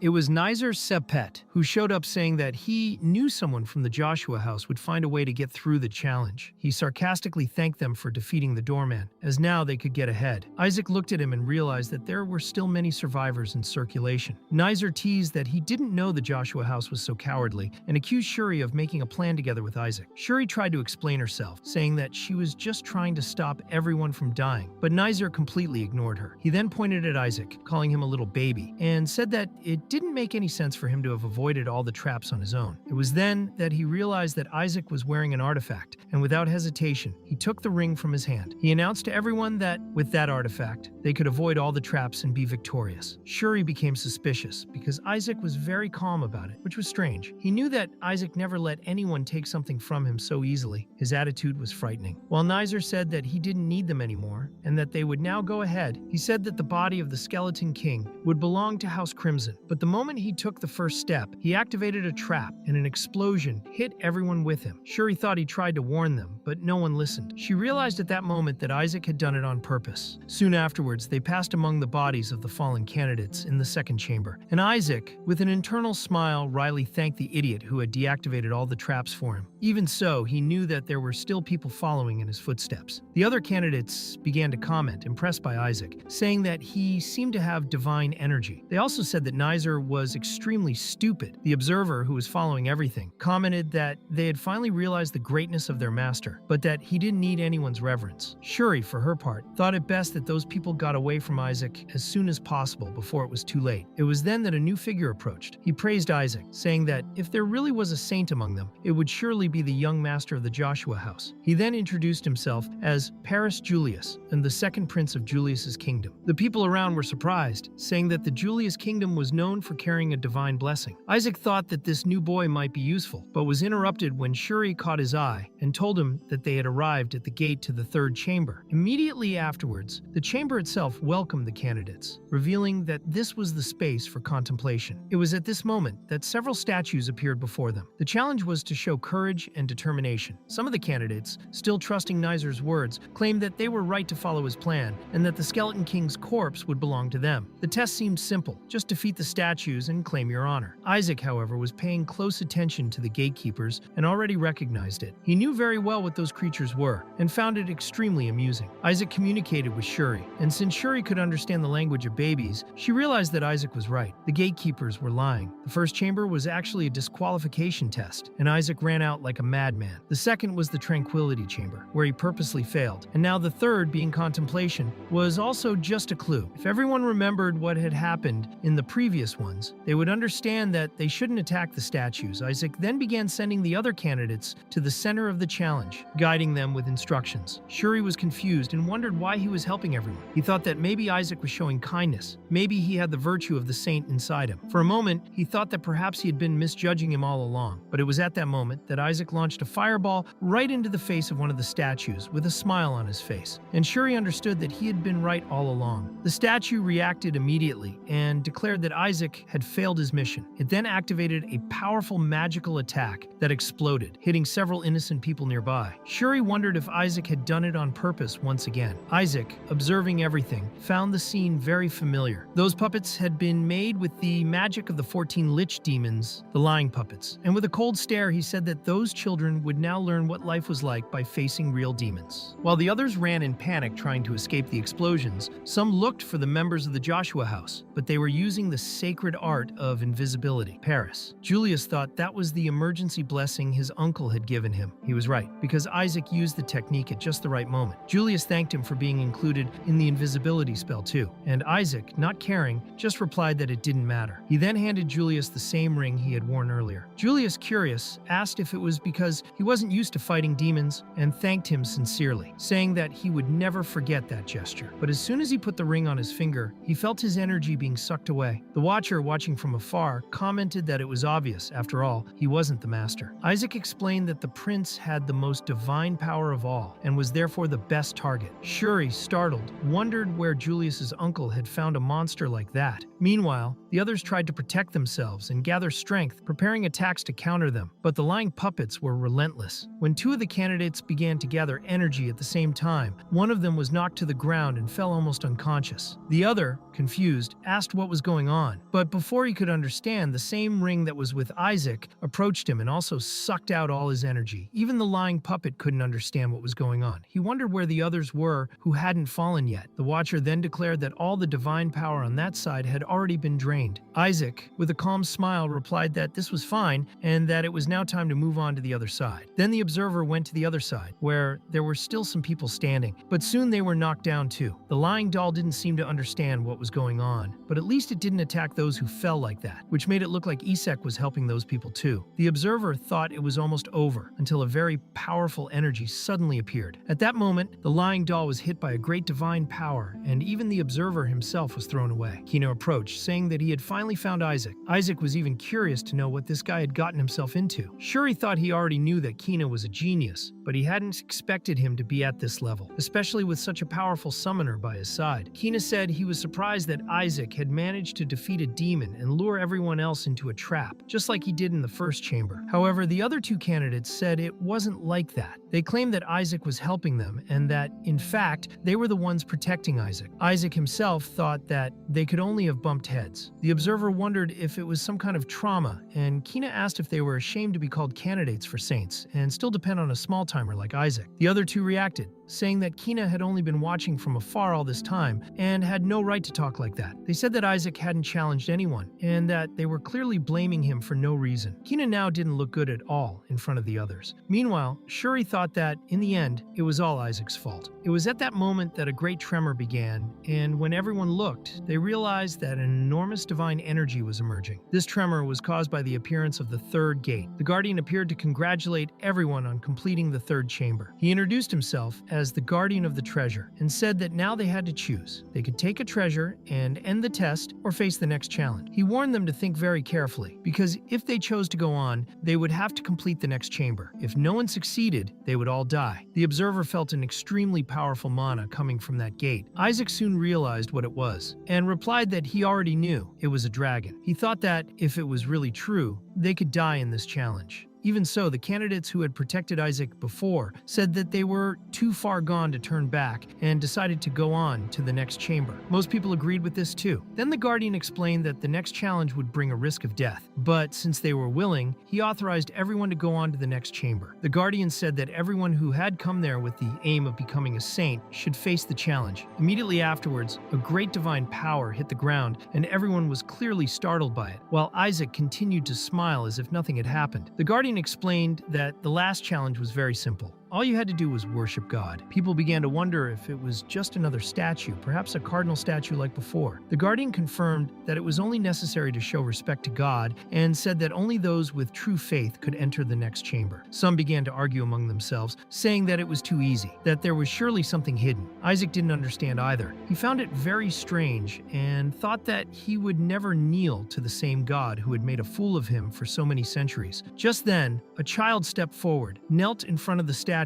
and began to pray like a faithful servant. The Guardian said that he had learned well and allowed him to pass. People became even more confused, thinking that all they really needed to do was pray. Isaac got off Shuri's lap, and while Shuri was saying that everyone needed to pray, Isaac was already replying that even dead people wouldn't do that. He then went on his way, passing Kina, who soon took the lead to demonstrate the correct form of worship taught by the Holy See, asking everyone to pay attention. With that, everyone began to imitate Kina's prayer, and those who refused were threatened by the Guardian and forced to pray as well. The Guardian then noticed that Isaac was still not kneeling and asked why. Isaac replied that he wouldn't do that if he was dead, and continued to stand, even in the face of the pressure. Everyone was perplexed, asking if he had a problem with his faith. Shuri thought that the boy was embarrassing his family. Kina got angry, remembering that the whole thing was being recorded, and thought that Isaac could be disqualified even if he was talented, because without true faith, he would have no future. The Guardian said that Isaac's behavior was disrespectful, but Isaac only replied that he didn't care, and that he would rather die than kneel in front of an ugly statue like that. He began to feel enormous pressure coming from the statue, but he stood his ground. The Guardian warned that anyone who disrespected it would be killed, but Isaac shouted the hell with it and said that what he really wanted was to destroy it. He then began to accumulate his magical power, but was surprised when the Guardian told him that he was incredible. Isaac didn't understand and asked what he was talking about. The Guardian replied that Isaac had passed the test and could go on to the next chamber. Kina was indignant and asked how that was possible, since Isaac hadn't even prayed. The Guardian explained that Isaac was the only one who had shown true faith in God, because all the others had only knelt before a statue. He said that faith that bows down to an object is not true faith, and asked if they had understood yet. Shuri reflected and realized that it really had been a trap all along, and no one had noticed. The Guardian told everyone to look at Isaac and said that, even in the face of death, he hadn't lost faith, and that was why he was the only one who had the right to carry on. Kina, outraged, said that this was unacceptable, and insisted that Isaac was just a baby who couldn't even speak properly, so there was no way of knowing if he refused to kneel because of his faith or not. The observer commented that what Kina said was out of anger, but technically he wasn't wrong. Kina then asked if Isaac really had so much faith, where his stigma was. The stigma was a mark that appeared on the body because of divine powers. People began to wonder if Isaac really didn't have a stigma yet. After all, he was a candidate, but didn't seem to have the mark. Kina realized that he had caught everyone's attention and thought that, of all the people there, Isaac was the only one without a stigma. The Guardian explained that he didn't have a stigma yet because he was just a baby. He said that babies don't usually get stigmata this early. Kina didn't accept this explanation easily and commented that that statue could move all the time, so why couldn't a baby have a stigma. The keeper confirmed that he was sure of it, that a baby really wouldn't have a stigma yet. Kina asked to come in too, since he had a stigma, had faith, and was a real candidate for sainthood. The guardian explained that the stigma didn't appear just because the person was good or deserving, and asked if everyone really wanted to go on to the next chamber. After some thought, he said that if everyone wanted to, they could go on to the next stage. Shuri asked if it would be that easy, but the guardian replied that if they were ready to fly into the flames like flies, then they could continue. Suddenly, as the statue disappeared, a black energy appeared in front of them. The pressure was so strong that everyone became frightened and even nauseous. The guardian asked if they could feel the demonic energy from the Skeleton King's body and told them to recognize their places. His plan was to spare those who were not strong enough to withstand this energy. Isaac smiled broadly, thinking that he had finally arrived. It was his body, the body of the Skeleton King. He never imagined he would see that body again. His mana was leaking out, and he could hardly contain his excitement. He seemed to be drooling with emotion. The guardian told everyone to look at the child who had proved his faith, saying that Isaac had the courageous expression of a true warrior, but the rest of the group thought he could only have gone mad. The guardian warned that it wasn't too late for anyone, but that only warriors capable of smiling in the face of death should continue. Anyone who wasn't should retreat. If they returned, he would allow them to take the treasure from the second chamber. Only everyone was completely terrified. Kina said he didn't want the treasure from the second chamber. He wanted to go on to the third. He told them to activate the traps in the third chamber too, leaving everyone shocked and thinking he was a complete nutter. The guardian asked him if he really wanted it. Kina replied that no saint had ever managed to conquer the body of the Skeleton King. Not even Saint Melissa, considered a genius, had managed it. Kina believed that Saint Melissa would never let a child die, so she must have prepared something. He didn't want the others to think that he was choosing this path because it was easier, so he asked the guardian to make it more difficult. Isaac thought that guy definitely had a few screws loose. The guardian then agreed, saying that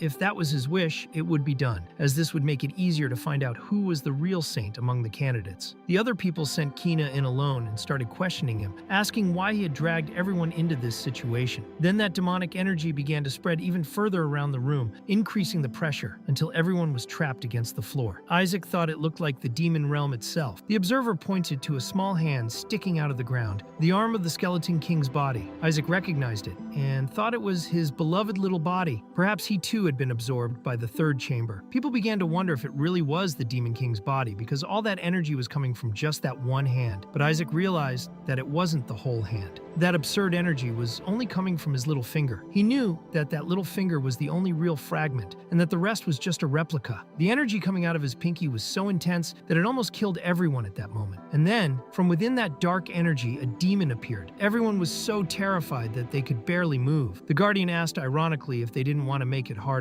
The demon looked at the group and said that they were all insolent little pests for daring to covet the body of their king. One of the candidates quickly pointed at Kina, saying that it was all his fault. But Kina replied that everyone could trust him because he would make sure that everyone left with a treasure. Kina recognized the demon immediately. He was one of the 14 Lich demons, the Skeleton King's most trusted subordinate, a powerful idiot who had been captured by the House of the Pope. Kina thought that he had already studied this demon before coming here, and that he had therefore prepared a sacred art especially for defeating him. Then Kina began to accumulate his divine power and launched his technique, ordering the demon to kneel before him. Everyone was impressed by the glow of the Pope's light that surrounded the attack. Kina believed it had finally worked, but suddenly the demon stood up with a calm look on his face and asked if it was really him. The demon faced him directly now and asked if it was Kina who was coveting his king's body. Meanwhile, outside, at the entrance to the vault, the candidate's guardians were nervous, trying to understand what was going on inside. One of them informed them that the seal on the third layer had been removed, which left everyone in a state of shock. Simon asked Hilai if one of the 14 Lich demons wasn't sealed in the third layer, and Hilai thought that if this were true, all the candidates would be in serious danger. The people began to ask about the elders who were supposed to be monitoring the vault, but the others explained that the elders had gone in to try to deactivate the traps and there had been no news of them since. Everyone began to comment that it was impossible for anyone to get out alive with a demon like that loose inside the third chamber. Just then the entrance to the vault glowed very brightly, and of course everyone was very confused. Hilai realized that the vault was opening and that the light was clearly divine power. Everyone flinched when they noticed demonic energy leaking out, but someone commented that it didn't look like a demon's aura, but rather that the demon had already been defeated. Barrett began to think that it had been Kina's doing, who was now very proud. While everyone commented that perhaps it had been Kina, Barrett was congratulated for it, and he responded by saying that Kina had always tried very hard. But staring at Hilai, Barrett thought that the Joshua were extremely ignorant for daring to challenge the authority of the Pope's house, and now the body of the Skeleton King belonged to them, which would destroy the honor and dignity of the house itself. The children were already starting to return, and Hilai was immediately worried about Isaac and Shuri, hoping that they were okay. Later, the parents began to reunite with their children, and Hilai noticed that some were injured, but nothing too serious, which was a relief. However, the children who had entered the third chamber still hadn't come out, which made Hilai increasingly worried. It was then that the rest of the children appeared, with Eamon and Shuri, and everyone ran to rescue them. Gowel immediately hugged her son and asked if he was alright, but Hilai realized that Isaac hadn't shown up yet. Soon after, Barrett found Kina and asked what he was carrying in his hands, and where the body of the Skeleton King was, wanting to know who had said he could bring it. Suddenly, a divine energy appeared above everyone, and they all looked up to see a wolf carrying little Isaac, who had a huge smile on his face. Hilai and Asili immediately ran to him, and Asili recognized that this wolf was in fact the young sacred dragon, the guardian of the vault in the third chamber. Hilai realized that she was right, because she could feel that the energy was that of a true sacred dragon. Even in the wolf form, its presence was overwhelming. He thought that the matriarch must have a good relationship with this guardian, which was why he was still in the vault. But Hilai heard a strange noise and soon saw that Isaac was sucking on something. People began to wonder what he was doing, until they realized that what he had in his mouth was actually the body of the Skeleton King. The elders began to wonder why Isaac had put it in his mouth, but they celebrated nonetheless, for he had indeed managed to retrieve the fragment. Meanwhile, Barrett questioned Kina about why he had given the body of the Skeleton King to that child, and although he recognized that it might not have been the best plan, he said that now they would let the others taste victory. But the sacred dragon, hearing this, got angry and said that it was all bullshit, claiming that it was the baby himself who had recovered the Skeleton King's body and calling everyone idiots. At that moment, Kina, remembering what had happened, thought about why the sacred art hadn't worked against the demon. The demon had called him a damned worm and approached to kill him, preparing its final attack. Just as Kina was about to be hit, the impact was blocked by a powerful barrier. Everyone realized that it was the blue sacred art and that it was Isaac who had summoned it. The demon, furious, called them all disgusting clerics and asked them how they dared to touch his master's body. He then advanced to attack them again, but Isaac responded with contempt, calling him an idiot for not even recognizing his own master. After that, everyone returned to the present, and comments began to spread saying that the baby with wings was the one who had recovered the body. Hilai then asked the great dragon if that hadn't been dangerous, as one of the 14 lich demons was not something to be trifled with, especially around children. The dragon replied with surprise, saying that the lich demon had only appeared because that white-haired boy had asked for the seal to be broken. The children immediately confirmed that it was true, saying that it had all been Kina's fault, and that they had almost died because of him. That didn't sit well with Barrett, especially when the others started commenting that it would have been much worse if Isaac hadn't been there to deal with the demon. Everyone started boasting about little Joshua, saying that he had defeated Kina and saved the day. While this was going on, Hilai was thinking that his nephew had done a great job. The elders approached, trying to take the bone of the Skeleton King that was still in Isaac's mouth, but he started slapping everyone and refused to let go of the fragment, saying that the mana was very tasty and that he was absorbing everything very quickly, wondering if it was because of his origin. One of the elders commented that Isaac had really outdone himself and that the matriarch would be very happy with the result. She also said that now with that fragment, they would finally be able to trace the location of the Skeleton King's real body. Isaac was surprised, not understanding, and wondered if that was why everyone wanted that piece so badly. The elders kept trying to take the bone, but Isaac just swallowed it. No one could believe what he had done, and the elders began to scream in despair. The dragon, seeing the whole scene, flew away, thinking that everyone was completely crazy and wishing he'd never come back to that place again. The next day, at the Joshua family mansion,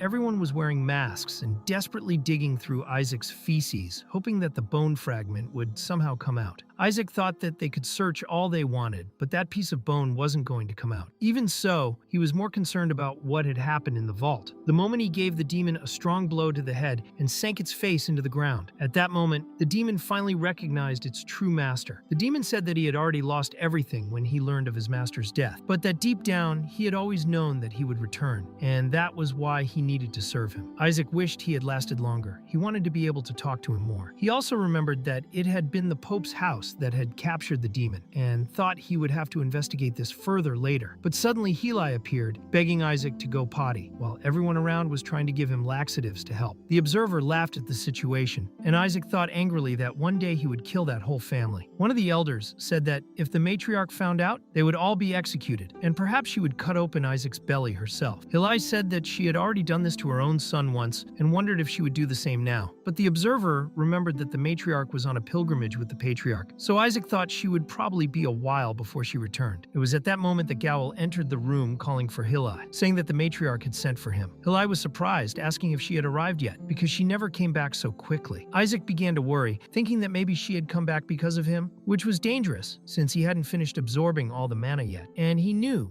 that the way she was, she would be able to open his stomach without hesitation. Various treasures began to be brought into the room, and everyone began to wonder if it was all a present for Isaac. Heli commented that she almost had a heart attack thinking it was her coming, but confirmed that she hadn't arrived yet. Gowel called him fearful, even though a letter from her had already announced that she would be back soon. Isaac thought that now everything had gone wrong. It was then that a knight appeared, saying that the Pope's household had also sent a gift. The elders immediately told him to sell it as a stolen item, but the knight warned them that the Pope's messenger was listening in. When the messenger entered the room, he informed them that His Majesty, the Emperor, was interested in the incident, and so the Pope's household had decided to send a gift as a form of apology. He explained that perhaps the gift wouldn't suit the Joshua family's taste, but he believed they might change their minds. When everyone saw the gift, they were impressed. The elders immediately recognized that it was a triple crown, similar to a medal. Isaac asked what it meant, and the Watcher replied that it was a dirty medal with an engraving of the Pope himself. The elders wondered why Isaac was receiving a medal from the Pope. Just then, the messenger called for Heli and asked him to accept the gift on Isaac's behalf. Isaac found it strange and asked why he couldn't receive it himself, and Heli asked the same thing, wanting to know why the medal was being given to him.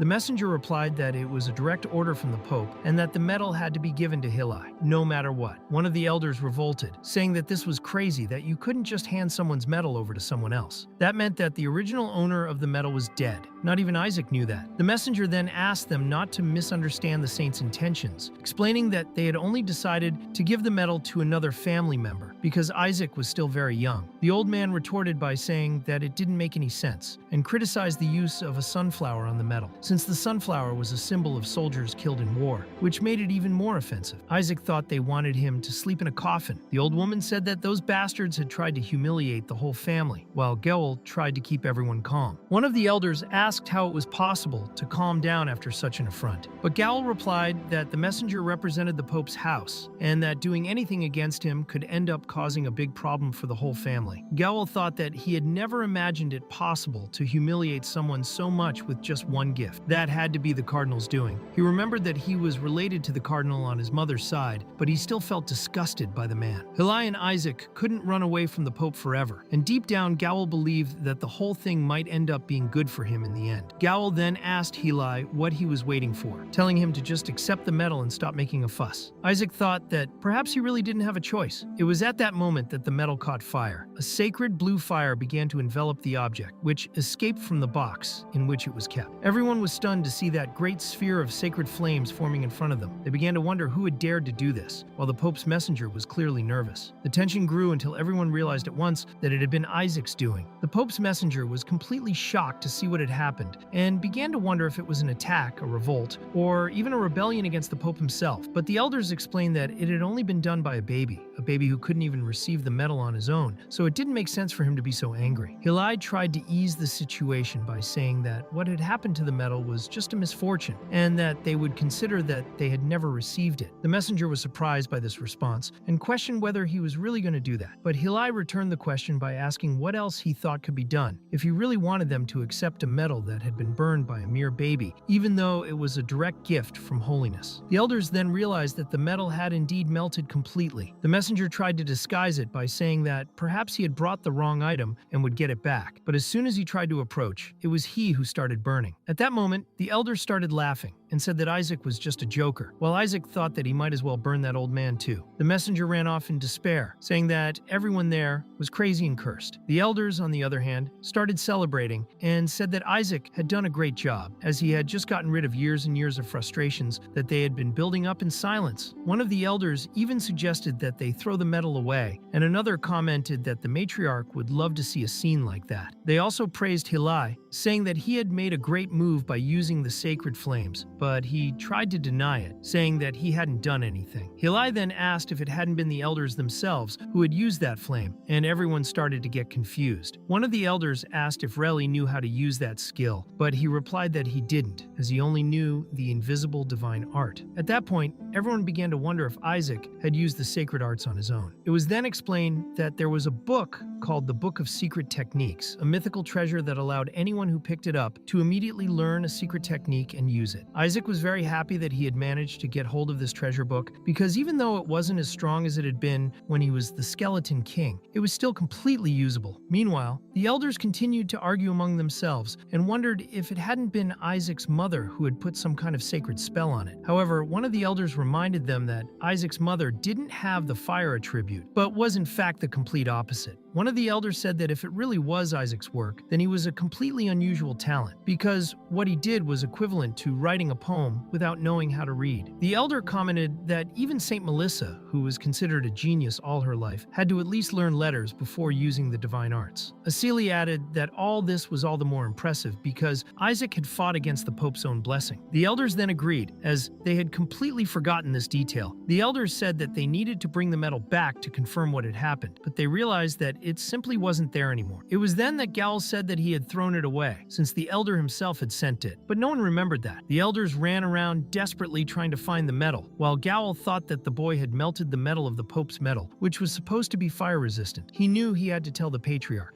In fact, he hadn't thrown the medal away. He'd been keeping it in his pocket the whole time, and he thought it might turn out to be just a rumor without any evidence. 4 days later, in the westernmost part of the Duchy of Joshua, Hilai stood in front of a group and warned them that the mansion was near, so they all needed to stay focused until the end. But he ended up noticing something very strange around him. Meanwhile, at the Joshua house, the elders were completely stunned that the boy Isaac hadn't yet expelled the Skeleton King's bone fragment. Isaac thanked them silently, feeling that it was invigorating his body. One of the elders commented that he had already drunk 300 bottles of laxative, and another elder said that he had eaten 500 fruits and still nothing happened. Isaac thought that those fruits were really fantastic because he had heard that they had divine properties, even capable of helping divine beasts, being great tools for combat, so he saw no reason to reject that help. He was sure that Joshua also relied on a divine beast to protect his home, and just as he was thinking this, he saw an immense creature through the window. It was a demonic beast called Terranum, a sacred whale that protected the Joshua house, and which was accompanying a specific person, the Patriarch. The Patriarch opened the door to meet his son, and all the elders knelt in reverence. Isaac understood at that moment that this was the Patriarch of the Joshua house, which meant it was his grandfather, and despite everything, he had good feelings about it. However, Hilai quickly showed up to ask for more time, because his father couldn't just open Isaac's belly. Isaac thought that the old man would never do anything like that, but the Eli Patriarch looked straight at him and ordered the boy to be burned. Hilai tried to stop him, saying that it wasn't time yet, and Isaac began to think that the Patriarch really wanted to burn him, thinking that this house was completely crazy. The only person he could trust was his uncle, but even Hilai said that Isaac was too young to be burned right now, which meant that if he were older, he would accept. Hilai even asked them to reconsider, and Gowl agreed, saying that it was too great a reward for him. Isaac wondered how burning him was considered a reward. Hilai explained that it might be possible to remove the Skeleton King's body from inside Isaac using fire, and that it might even strengthen his body with a blessing of fire. Isaac was confused by this and wondered what this fire blessing meant. Even so, Hilai asked for more time, saying that there were still other ways to try. Gowl suggested cutting directly into Isaac's stomach, but Hilai preferred the idea of immersing him in water. Isaac wondered how that house hadn't already been destroyed with such absurd ideas. Gowl then said that it wouldn't work, because both the fire and the water in the temple were Joshua's secret techniques, used exclusively to elevate holiness, and that they couldn't apply that kind of blessing to a child with no ability. Hilai was angry and asked how he could dare to say that Isaac had no ability. Isaac thought that such water might be a good thing for him, especially considering that Gowl was against it. Gowl kept insisting that Shuri would benefit most from this blessing because he was the one who defeated the demon inside the treasure chamber. But Hilai immediately denied it, saying that this was a lie because it was Isaac who had defeated the demon, and everyone had witnessed it when he came out with the sacred dragon. Gowl commented that it had to be a mistake, questioning how a baby who couldn't even speak or walk could defeat a demon. Hilai responded by saying that Gowl was going too far and even reinforced that Isaac himself had burned the Pope's medal using the holy flame, asking if Gowl would also deny this, even with several witnesses. Patriarch Eli then took the medal out of his pocket and asked if that was what they were talking about. The scene was used to explain that only one person in the world is truly connected to God, the Pope, and that the gold blessed by him is called a gold medal, a sacred item that carries the blessing of the Pope himself. Isaac was thoughtful when he saw it, because not even in his past life as the Skeleton King could he melt that kind of sacred gold with ease, so he wondered if his new body was really that powerful. Eli then asked how the Patriarch had found the medal, and Eli replied that he had found it on the way, at the bottom of Lake Elisiva. Eli, the Patriarch's son, asked his father to recognize how talented Isaac was with the sacred fire, while Isaac thought that perhaps this was proof that the Joshua were capable of taking on even the Pope. Hilai added that with this, they might even be able to face the flames of the Skeleton King himself. One of the elders agreed, saying that they could finally hunt down the Skeleton King for good. Shilk commented that the people had recently suffered great losses because of the Skeleton King, who was hiding somewhere. Another elder warned that if nothing was done, the era of the Skeleton King could be revived. The observer of the house remarked with boredom that they were talking about it again, and said that perhaps there really was someone impersonating the Skeleton King. Isaac thought that he didn't care who was impersonating him at all, because for him, it made his movements easier since someone else would attract all the attention while he moved around in secret. Hilai said that the real Skeleton King had appeared at the Joshua mansion, placing a curse on everyone. Isaac was taken aback by this, wondering what he meant. Hilai explained that the Skeleton King had declared that he wanted to exterminate the saint's bloodline, and that he was furious at the thought of that curse. The observer commented that if that had happened 70 years ago, then there was no way he could be their true master, since the original Skeleton King had died 150 years ago. Isaac then understood that the curse mentioned was the reason they said he couldn't live for long. However, for him, a curse cast by some little demon was just child's play, and he thought it was enough to suppress it with his own mana. Later, the old woman explained that even if the curse doesn't kill, it can still cause serious effects, such as making the person impotent or even leaving them short forever. And the old man commented that many people in the lineage had also gone bald because of it. Isaac thought that he, personally, would put the devil out of his misery, while the observer said that this hair loss was probably genetic and not a curse. Then the Patriarch approached Isaac and said that, considering his red eyes, it did look like he was cursed, since water and fire were weak against him, which made Isaac wonder what would happen and what the Patriarch would suggest. The Patriarch then said that he would give Isaac the Holy Spirit, which left Isaac completely impressed, because he knew that this spirit was from the divine faction and could only be obtained by donation, and he thought that he needed it to reach the transcendental level that not even the gods could easily reach. For him, this was like winning the lottery, and as soon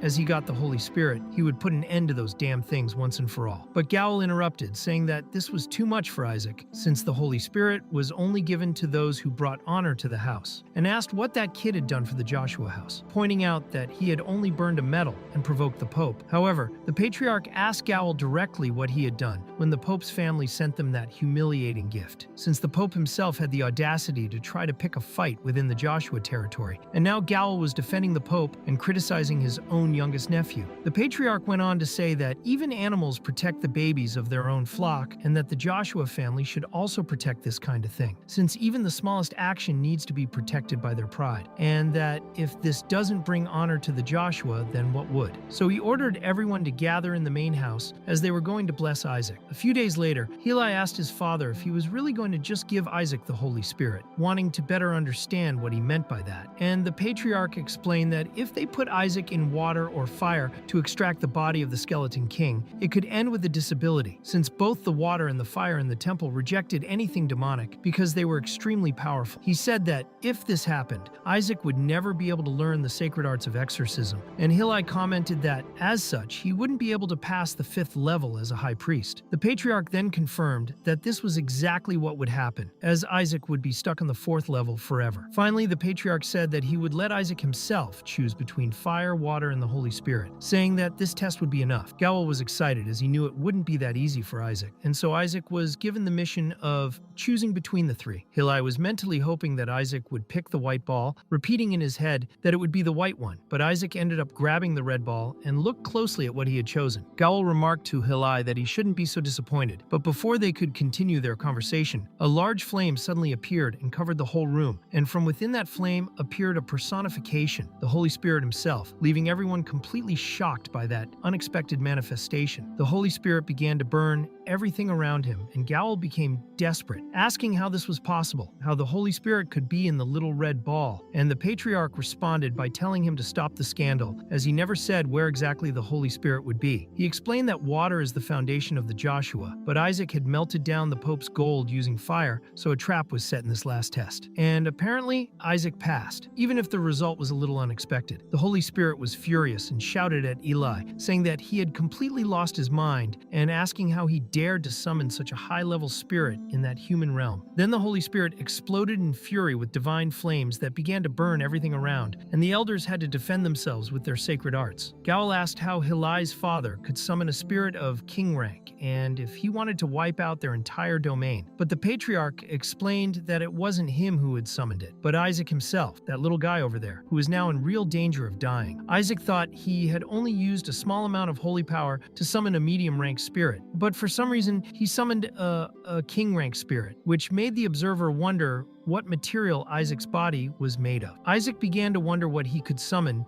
if he used all his power at once, until he realized that next to the Holy Spirit, there were anti-magic flames. The observer explained that those flames transformed mana into holy power, and since Isaac had a lot of mana, that's exactly what happened. Isaac thought that made sense, but now he wondered how he would make the Holy Spirit obey him, since he was a king-rank spirit connected to the divine realm, and Isaac didn't want to get involved with those damned gods. The Watcher confirmed that this was true, but also said that the Holy Spirit wasn't that close to the gods. Meanwhile, the elders were running around scared with their hair all burnt and shouting for the patriarch to send the spirit away, because they could all end up dying. The patriarch, however, said that he would also stop getting involved with the gods if anyone criticized his hair color, which made Isaac wonder how the patriarch could take such a dangerous situation so trivially, as if it were an everyday thing. The Holy Spirit continued to rage, assaulting everyone, and asked how they dared to invoke it in a state of submission. But the patriarch reaffirmed that it wasn't him who had invoked it, but that little child over there. The Holy Spirit stared at Isaac in silence, and then said that the patriarch must be mad, that he was expiring since he had sacrificed a baby to invoke him. But the patriarch insisted again that it wasn't him. The Holy Spirit then questioned how it was possible to do that to a child, and what was wrong with that boy, because he was so intrigued that he even began to feel chills. Isaac realized that this spirit really hated the gods, and now he really wanted to be with him, to the point of drooling with excitement. The Holy Spirit then said that it would confirm on its own whether that boy had really invoked it in a state of submission and that it shouldn't cause any harm. And so, it launched a fireball directly in Isaac's direction, blowing up everything around, and then declared that the boy could now rest in peace. Except that Isaac was completely intact after the explosion, and in fact, was even drooling with desire to take the Holy Spirit for himself. The patriarch said that the Holy Spirit should now be convinced that it was really the child who had invoked him, so it would be up to him to decide whether to make the contract or break the contract and accept the punishment. The Holy Spirit, however, said that it wasn't afraid of punishment, since it was a rank king spirit, and that it would take this opportunity to annihilate them all, promising the patriarch that his land would be engulfed in flames. What the Holy Spirit didn't realize was that Isaac was right behind him, ready to devour him, and that's exactly what he did, swallowing half the spirit in a single movement. The elders began to shout in desperation, telling him to spit it out, that it wasn't food, while the Holy Spirit shouted from inside Isaac's mouth, asking if no one had educated that child. The Holy Spirit said it was a draw for now, but promised that everyone would pay dearly for that humiliation. Isaac wondered if the spirit was trying to use teleportation magic to escape, but realized that it wasn't working properly. The Watcher commented that it hadn't been bad at all, while the Holy Spirit asked why its magic wasn't working, wrong and soon realized that there was demonic energy inside the boy's body. The patriarch then casually remarked that he had forgotten to tell them, but Isaac had devoured the Skeleton King's little finger. The Holy Spirit asked what kind of food they fed that child, while Isaac thought that Holy Spirits, being pure and divine existences of the Holy Faction, were extremely vulnerable to ordinary mana. The Holy Spirit began to feel that his strength was running out. He was already getting shaky, so he asked the patriarch to stop that boy. But the patriarch said it was a pity, because even he couldn't get close now, as the Skeleton King's power was too strong. The Holy Spirit complained that the patriarch was making a fool of himself, but the patriarch said he could let him leave afterwards. Only first he would have to stay in Isaac's body to purify all the Skeleton King's mana, asking what he thought of this proposal. The Holy Spirit revolted, asking what kind of slave house that was, accusing the patriarch of trying to make him work for free. The patriarch then said that, in that case, he would let him be eaten at once. The Holy Spirit started cursing, saying that everyone there was a psychopath. That's why he hated Joshua's people, and that he would have cut off all relations with them a long time ago if he could. But despite everything, the Holy Spirit said that he could take care of the impure mana, and Isaac thought excitedly that he wanted to hear that again, so he began to lick the spirit enthusiastically. Under pressure, the Holy Spirit gave in and said that it could be confined inside Isaac for 4 days, and in that time,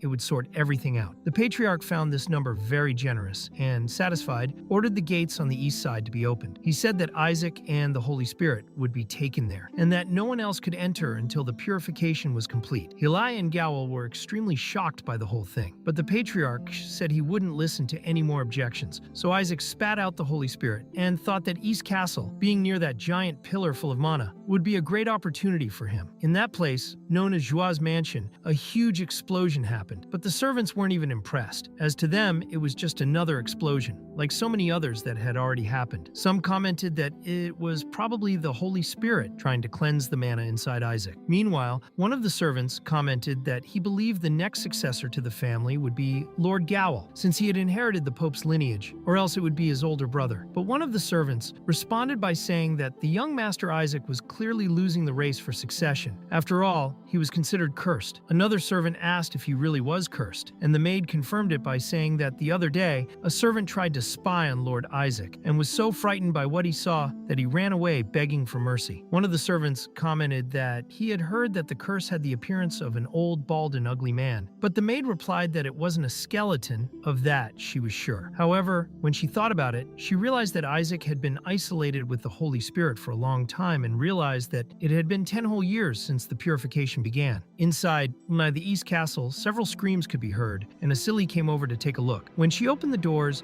she saw Isaac and asked if he was all right. He was sitting sucking on a lollipop with a calm expression. Asili was confused, wondering why he wasn't growing, and imagined that perhaps the curse was more powerful than it seemed. But Isaac knew very well what he was doing, because he was purposely suppressing his own growth. This was because, during childhood, the absorption of any kind of power reaches its peak, and there were certain powers that he could only acquire while he was still a child. The Holy Spirit complained that his body was hurting a lot, and Asili greeted Lord Salak, who responded by saying that he wouldn't be cleansing Isaac's mana that day. He said that yesterday he had almost finished the purification, but now he discovered that the boy had increased his mana again. He asked how much of the Skeleton King's body that kid had eaten and where so much mana came from, that it required 10 years of non-stop purification, as well as wanting to know why his mana increased every time he woke up. Isaac thought that this was obviously because he had been secretly absorbing the mana core from that annex building every day for the last 10 years. The observer hadn't imagined that there were so many cores hidden there either, and thought that it should take 40 years to absorb them completely. But Isaac had done it all in just 10 years, which was impressive. Now, he felt that the difficult part of obtaining mana was over, but what he still lacked was knowledge, since he was learning everything on his own. Even so, his sacred arts were already at the 6th rank. Asili approached him to comfort him, saying that everything would be alright soon, as the Holy See would soon take action. Isaac was confused to hear this, wondering silently what they were talking about, and Asili explained that the high members of the church were going to execute all 14 elite demons who were trying to attack the Empire, and that soon all the Skeleton King's mana inside him would be purified. But Isaac thought this was absurd, as he still had a lot of issues to resolve with those demons. Asili, however, just told him that he could rest for now,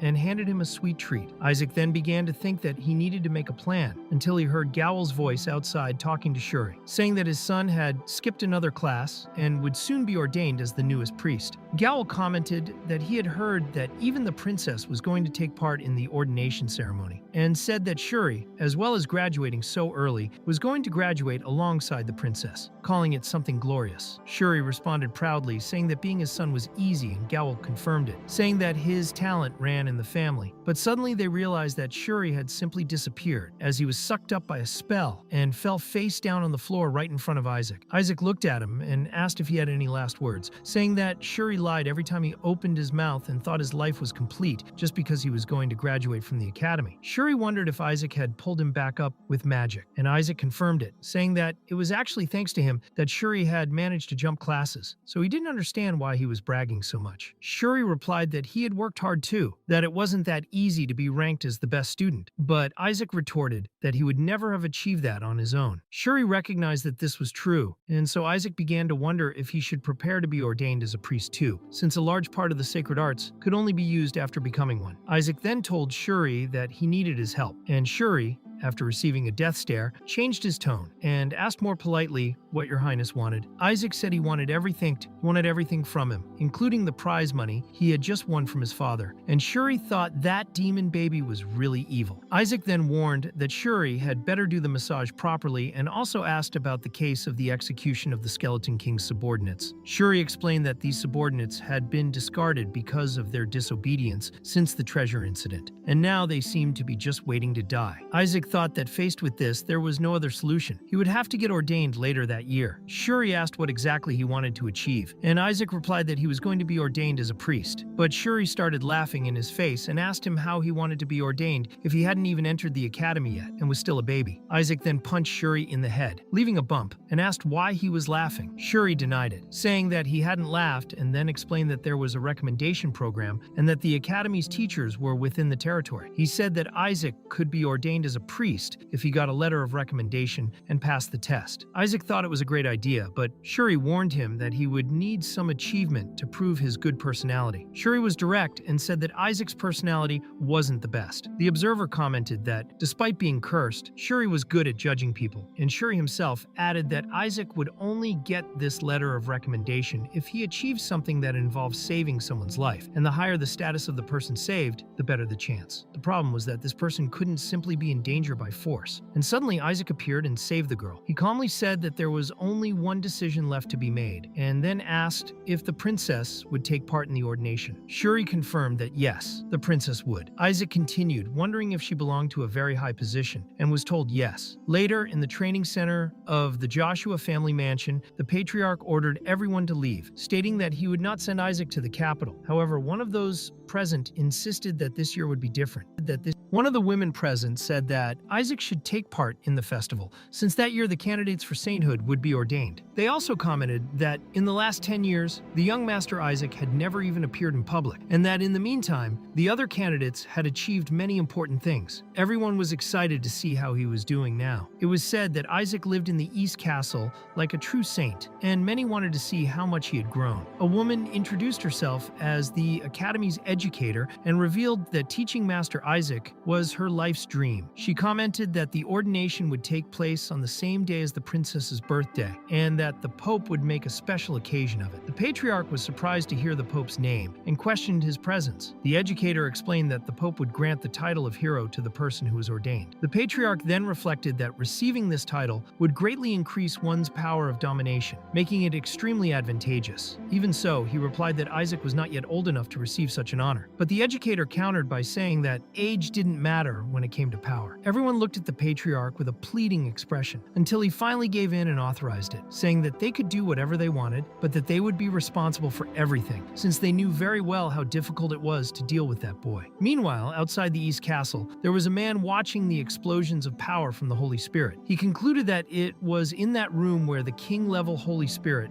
was summoned, a spirit so powerful that even the Pope had only managed to summon it once. This spirit was known to be of the anti-magic type and was also part of the protective barrier of the divine realm. His name was Salak, a holy spirit who had failed to become one of higher rank because of his problematic conduct and personality. The man then thought that the Pope and his family would go mad, as they were obsessed with collecting spirits, so if he managed to steal Salak and deliver it to the Pope's family, he would be handsomely rewarded. He was fully prepared for this, as he had brought an item capable of nullifying any divine power. He also planned to wait for the moment when Isaac lost control of the Holy Spirit, causing his demonic mana to destabilize. It was precisely in this chaos that he intended to capture the Holy Spirit. Then, later, they opened the doors to Isaac's classroom, and the teacher excitedly commented that she would finally be able to see him in person. Everyone approached excitedly, but when Isaac turned around, he had the cutest expression he could muster. Of course, this was pure strategy, since he wanted to win the letter of recommendation. Immediately, everyone there was hit by the impact of the so-called power of cuteness. The priest in front was perplexed, wondering how Isaac could use something like this against him, and decided that it was the ideal moment to put his plan into practice. He picked Isaac up and tried to force him to lose control of his demonic mana, hoping that it would go completely out of control. But after a while, Isaac remained calm and stable, which left the priest confused as nothing was happening as planned. Meanwhile, Salak, the Holy Spirit, asked what Isaac was waiting for, saying that it was time to eliminate that accursed priest and ordering him to use his power. The priest, for his part, thought that the Holy Spirit was right in front of him and that this was his chance. Discreetly, he took a suspicious cloth and began to wipe the sweat off Isaac, who in fact already clearly perceived his malicious intentions. Isaac thought that this guy was a real bastard, and then suddenly Salak was hit by something mysterious, as if he had completely lost control. A gigantic explosion of sacred energy took place inside the room. Salak, out of control, turned into a raging beast. The people around wondered if this was the result of the Skeleton King's mana, and the priest believed that this was the ideal moment to act. He smashed the magic pearl and activated the shackles of pain to capture Salak, but ended up being the target himself, being immediately charred by the magic's reaction. Isaac observed this and concluded that the man really was a fool to think he could achieve anything. Just then, Hilai and Asili rushed into the room to see what had happened. Isaac thought that this was the ideal moment, since there were enough witnesses. Determined to put on a show, he began to gather a huge amount of mana. Everyone around commented that he was single-handedly absorbing all the demonic mana and controlling the Holy Spirit's fury. Isaac then concluded that this energy needed to be stopped and snapped his fingers, controlling all the mana circulating around Salas. At that moment, they realized that the power used was the sacred blue power, and that he had indeed saved everyone from that chaos. They said that Isaac had been able to control the Skeleton King's mana and called it a true miracle. Hilai approached excitedly and commented that Isaac had spoken his first word. He said he was proud of the boy, but Isaac realized in surprise that he had spoken aloud without realizing it. Everyone around began to celebrate in his honor, shouting cheers to his name, while the priest remained face down on the ground, unable to understand how everything had gotten out of hand. Salak, now restored, approached the priest and asked who had sent him there. The priest, in a panic, said that it was all just a misunderstanding and that he had only come to find the young master Isaac. Salak doubted this, since the man was dressed in full clothing and fire-resistant equipment, which clearly showed his intentions. Salak then declared that from that moment on, all the holy spirits of fire would sever their ties with the priests of the Pope's family. He added that they shouldn't take it personally. He simply didn't sympathize with the guy. The priest, in despair, protested that this was impossible because a Holy Spirit could not break a contract made with God's blessing. According to him, the spirits were obliged to obey the Pope's family, but Salak didn't care about these rules. He shouted that he would never be limited by stupid rules and sent the priest to hell, leaving him lying there, unconscious and defeated. Salak went to Isaac and said that because he had managed to control the Skeleton King's mana, the contract between them should end, since the purification was complete. However, Salak said that he would remain by Isaac's side for longer as a way of repaying the favor. Isaac thought that he had expected this answer and that it was obvious that he would accept this debt. He made an internal commitment to ensure that Salak repaid this favor in full. The educator then announced that they would return to inform the Santasides of everything that had happened. She said that the young master Isaac needed to be ordained as a priest. Isaac also thanked her for the letter of recommendation he had received.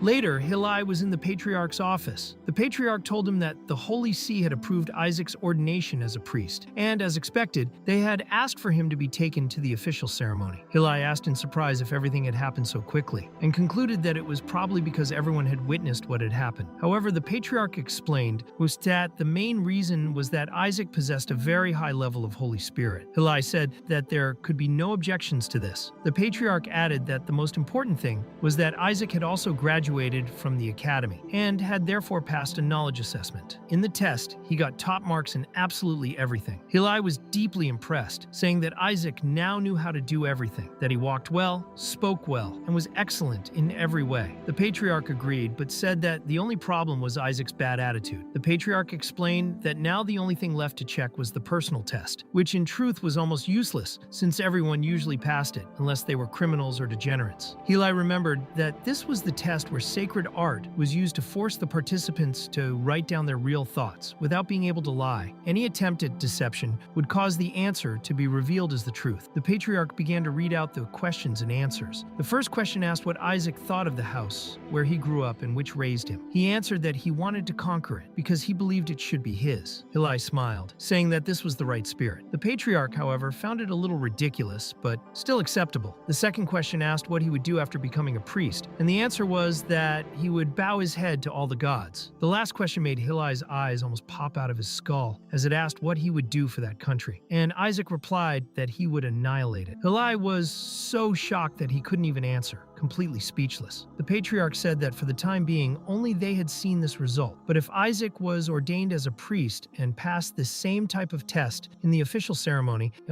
he would certainly be investigated, accused of heresy, and executed. For this reason, the patriarch concluded that the only option was to perform Isaac's ordination in his own home. The priority now would be domestic education, and Isaac should not leave the house at all. During the night, Isaac carefully opened the window, ready to flee the house. The watcher appeared and asked if he already had a plan in mind. Isaac answered confidently, saying that of course he did, and that the time had finally come to run away from home. The next morning, at the academy located in the Empire's capital, more precisely in the Sacred Arts Department, some students were commenting on the ordination of a child of just 10 as a priest. One of them thought it was insane and questioned what kind of power a child of that age could have. They said that it would certainly become a big issue throughout the capital. Nizer Sepet then said that he was just a little boy who could barely walk, and the others were astonished by this statement, asking how he could barely walk. Nizer explained that the child hadn't grown at all in the last 10 years, and that was because he was under the Skeleton King's curse. He turned to Shuri and asked if he didn't agree that there was no way a failed child like that could become a priest. He also said that it was probably all just an act to attract attention. Shuri was already annoyed because he thought that Nizer had always been irritating. Nizer continued to tease, saying that it must be nice to be in the house of the Holy Seat, but that not even the child who was sent there could meet the minimum standards. He also commented that he didn't understand how Ma'anta's descendant could be so disappointing. Shuri, furious, stood up ready to punch Nizer, but Kina appeared just in time and interrupted the confusion, saying that Nizer was underestimating the priest of the Holy Seat. More importantly, Kina explained that it was Nizer's own father, the renowned Leon Sepet, who had accepted the letter of recommendation that allowed Isaac to be appointed to the priesthood. Kina then teased, saying that he doubted Nizer was stupid enough to insult his own father publicly. Nizer reacted by asking if Kina was trying to pick a fight, especially with someone who wasn't even a student at the academy. Kina replied that he was there because he had been invited and had been assigned as a mentor and instructor in the sacred arts. Despite this, he admitted that he was worried about Shuri, because ever since Isaac was cursed, it seemed impossible that he would become a priest, and now all Joshua's hopes rested on Shuri's shoulders. Yet, apparently, he wasn't living up to expectations either. Shuri became even angrier, but tried to control himself. She told him firmly that she didn't need Kina's help, and told him to mind his own business. Later in the dormitory, Shuri was venting his frustration. He thought angrily about how those people were meddling in his life, and on top of that, his own family didn't even seem to pay attention to his situation. The ordination ceremony was approaching, and he couldn't understand why Isaac had to cause so much trouble just then.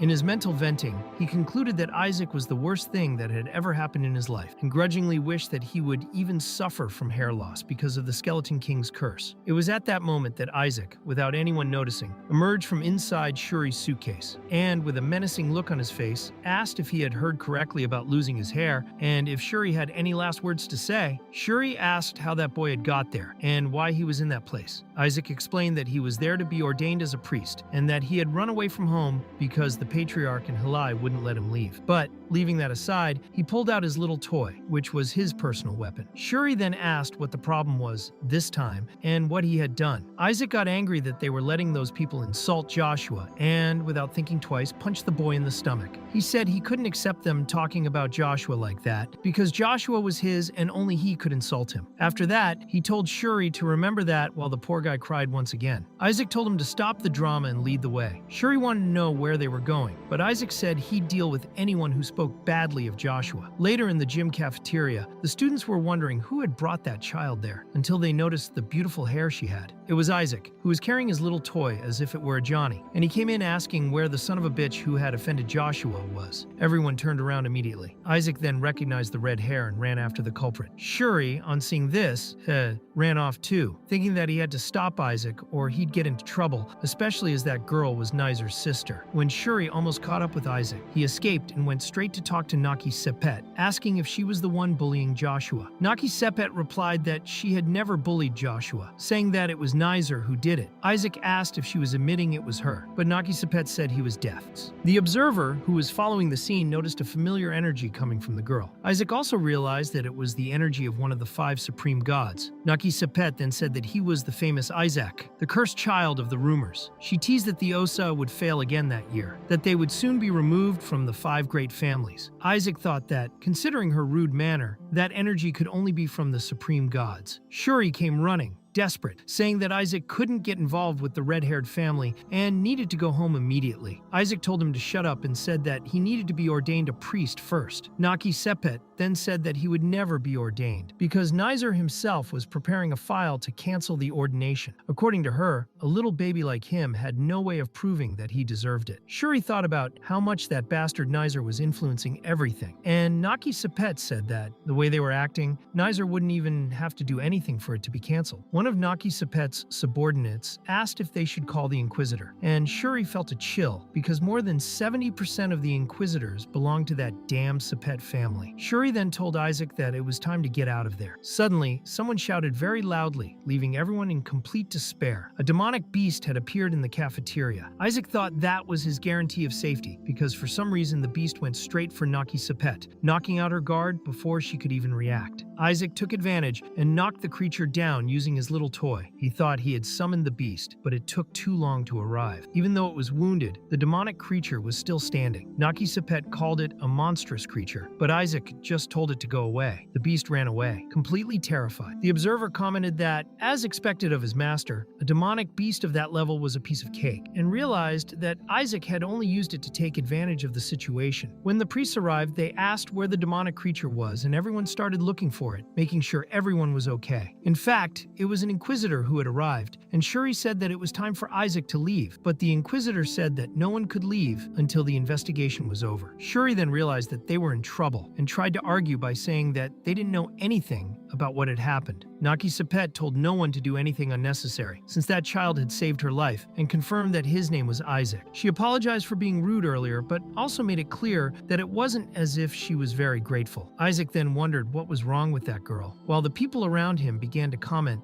that they had heard that he had received a letter of recommendation and began to wonder if the rumors about Isaac's abilities were true. Further back, the girl called Charlotte Alec Freak Hela, Princess of the Empire of Hela, watched in silence and wondered if that boy was the same as the one her brother had spoken about. Meanwhile, in the Joshua mansion, in Eli's office, they questioned why he was refusing to let the boy go to the academy, since it wouldn't be better for him to be ordained as a priest. Eli just told them to mind their own business, but they said that the Pope would be very angry about it. Eli replied that it was none of their business, and that his grandson would be educated at Joshua Manor, and that was that. They insisted that keeping a child confined like that could end up creating a problematic personality, and Eli thought that was precisely the problem. Then the person he was communicating with asked him if he had heard the latest news, telling him that a silver-haired child was causing a stir at the academy. Eli immediately got up and asked if it was Isaac, shouted for Heli, and told him to leave for the capital right away, as they needed to arrive before the end of the next day. There were exactly 23 hours and 48 minutes left. Eli warned that it would take at least a week to get to the capital, but Eli said they'd hurry. The next day, Shuri was knocking on their bedroom door, calling for Isaac and asking why it was taking so long if there were other people waiting. Shuri commented that everyone would laugh at them since it was obvious that they were late. Isaac then left the room, saying he was ready, and Shuri asked them to give up and go home, begging insistently, but was completely shocked by Isaac's appearance at that moment. Even so, Isaac just asked them to go straight away. On the last night of the the foundation festival, the ordination ceremony for the priest took place, and all the candidates were seated at the table, waiting for the great banquet to begin.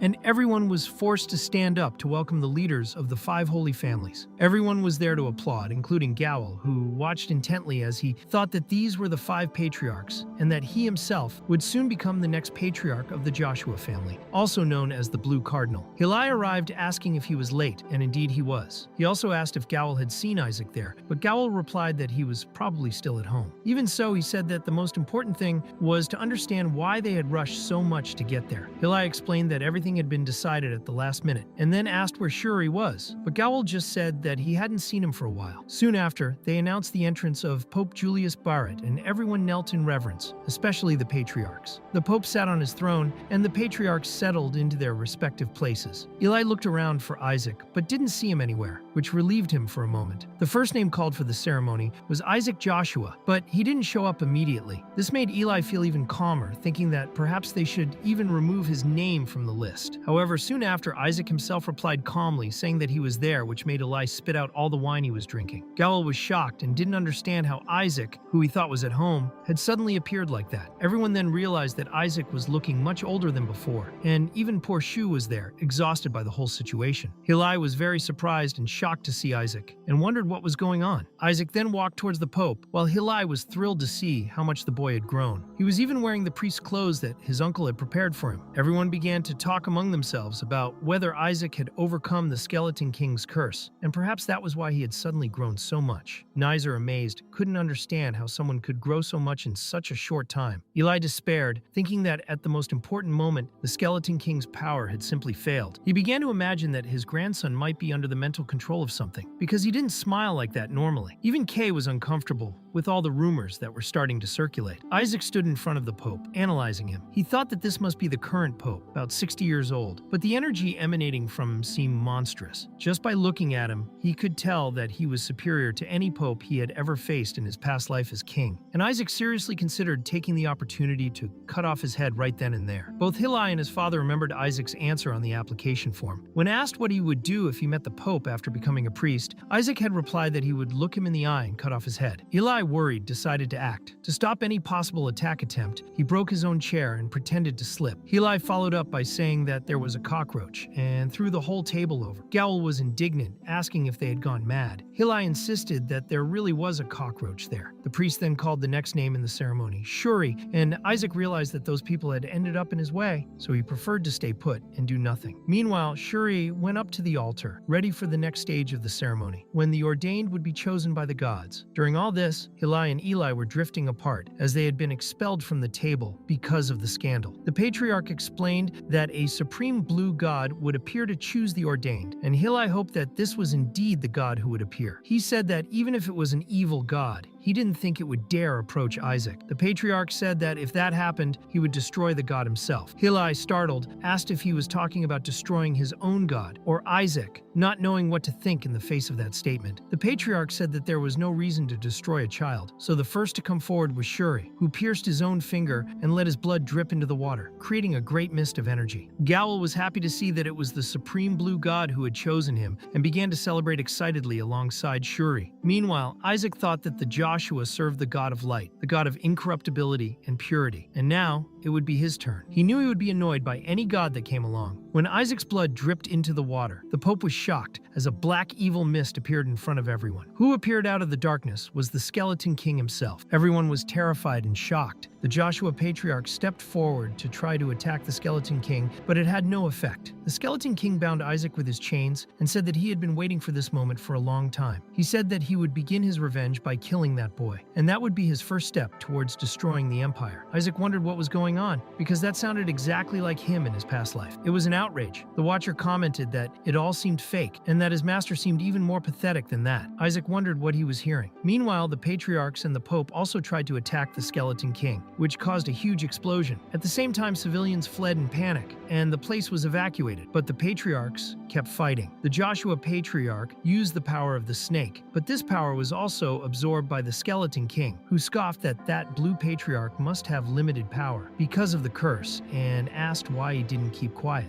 Eli said he was trying to restrain himself so as not to destroy the entire building, but since the other was talking too much, he decided to unleash his full power. The Skeleton King asked him if he really wanted to see his own grandson die. Isaac was shocked and thought that this was exactly what he was doing, because how can someone summon such great power while his grandson is bound by chains and still have the nerve to open his mouth to provoke the enemy? The patriarch replied that a saint doesn't die from an attack of that intensity. Just as he was about to be devoured, Isaac was sure that he would die right there, but another gigantic explosion occurred, blinding everything, including the Skeleton King. After the chaos, everyone was alive, although the building had been badly damaged. The Skeleton King had disappeared, and many wondered if he was finally returning after guarding so much power for so many years. Isaac thought that it wasn't a comeback, but blatant plagiarism, and called that bastard an imitator. Eli asked if Isaac was alright, and people commented that even though he was a Joshua, that boy was alive after the Skeleton King's attack, and only a true saint could have survived something like that. But the people began to wonder why the Skeleton King had appeared. Isaac explained that he wasn't really alive. It was just an illusion he had created. The observer said that the being had copied Isaac as if he were a shadow and thrown him there, but there was something very strange about it. Isaac also realized that the illusion was using his own mana, so he thought that perhaps his mana core had fallen somewhere in hell. That wasn't unlikely, since even his bones had been lost. However, he concluded that this was good for him, as he only needed to recover his mana core. Eli was very relieved, because at the moment when everything was happening, he realized that the Pope would have attacked even with his grandson in the line of fire, which meant that he would have killed Isaac along with him. Eli wondered why the Pope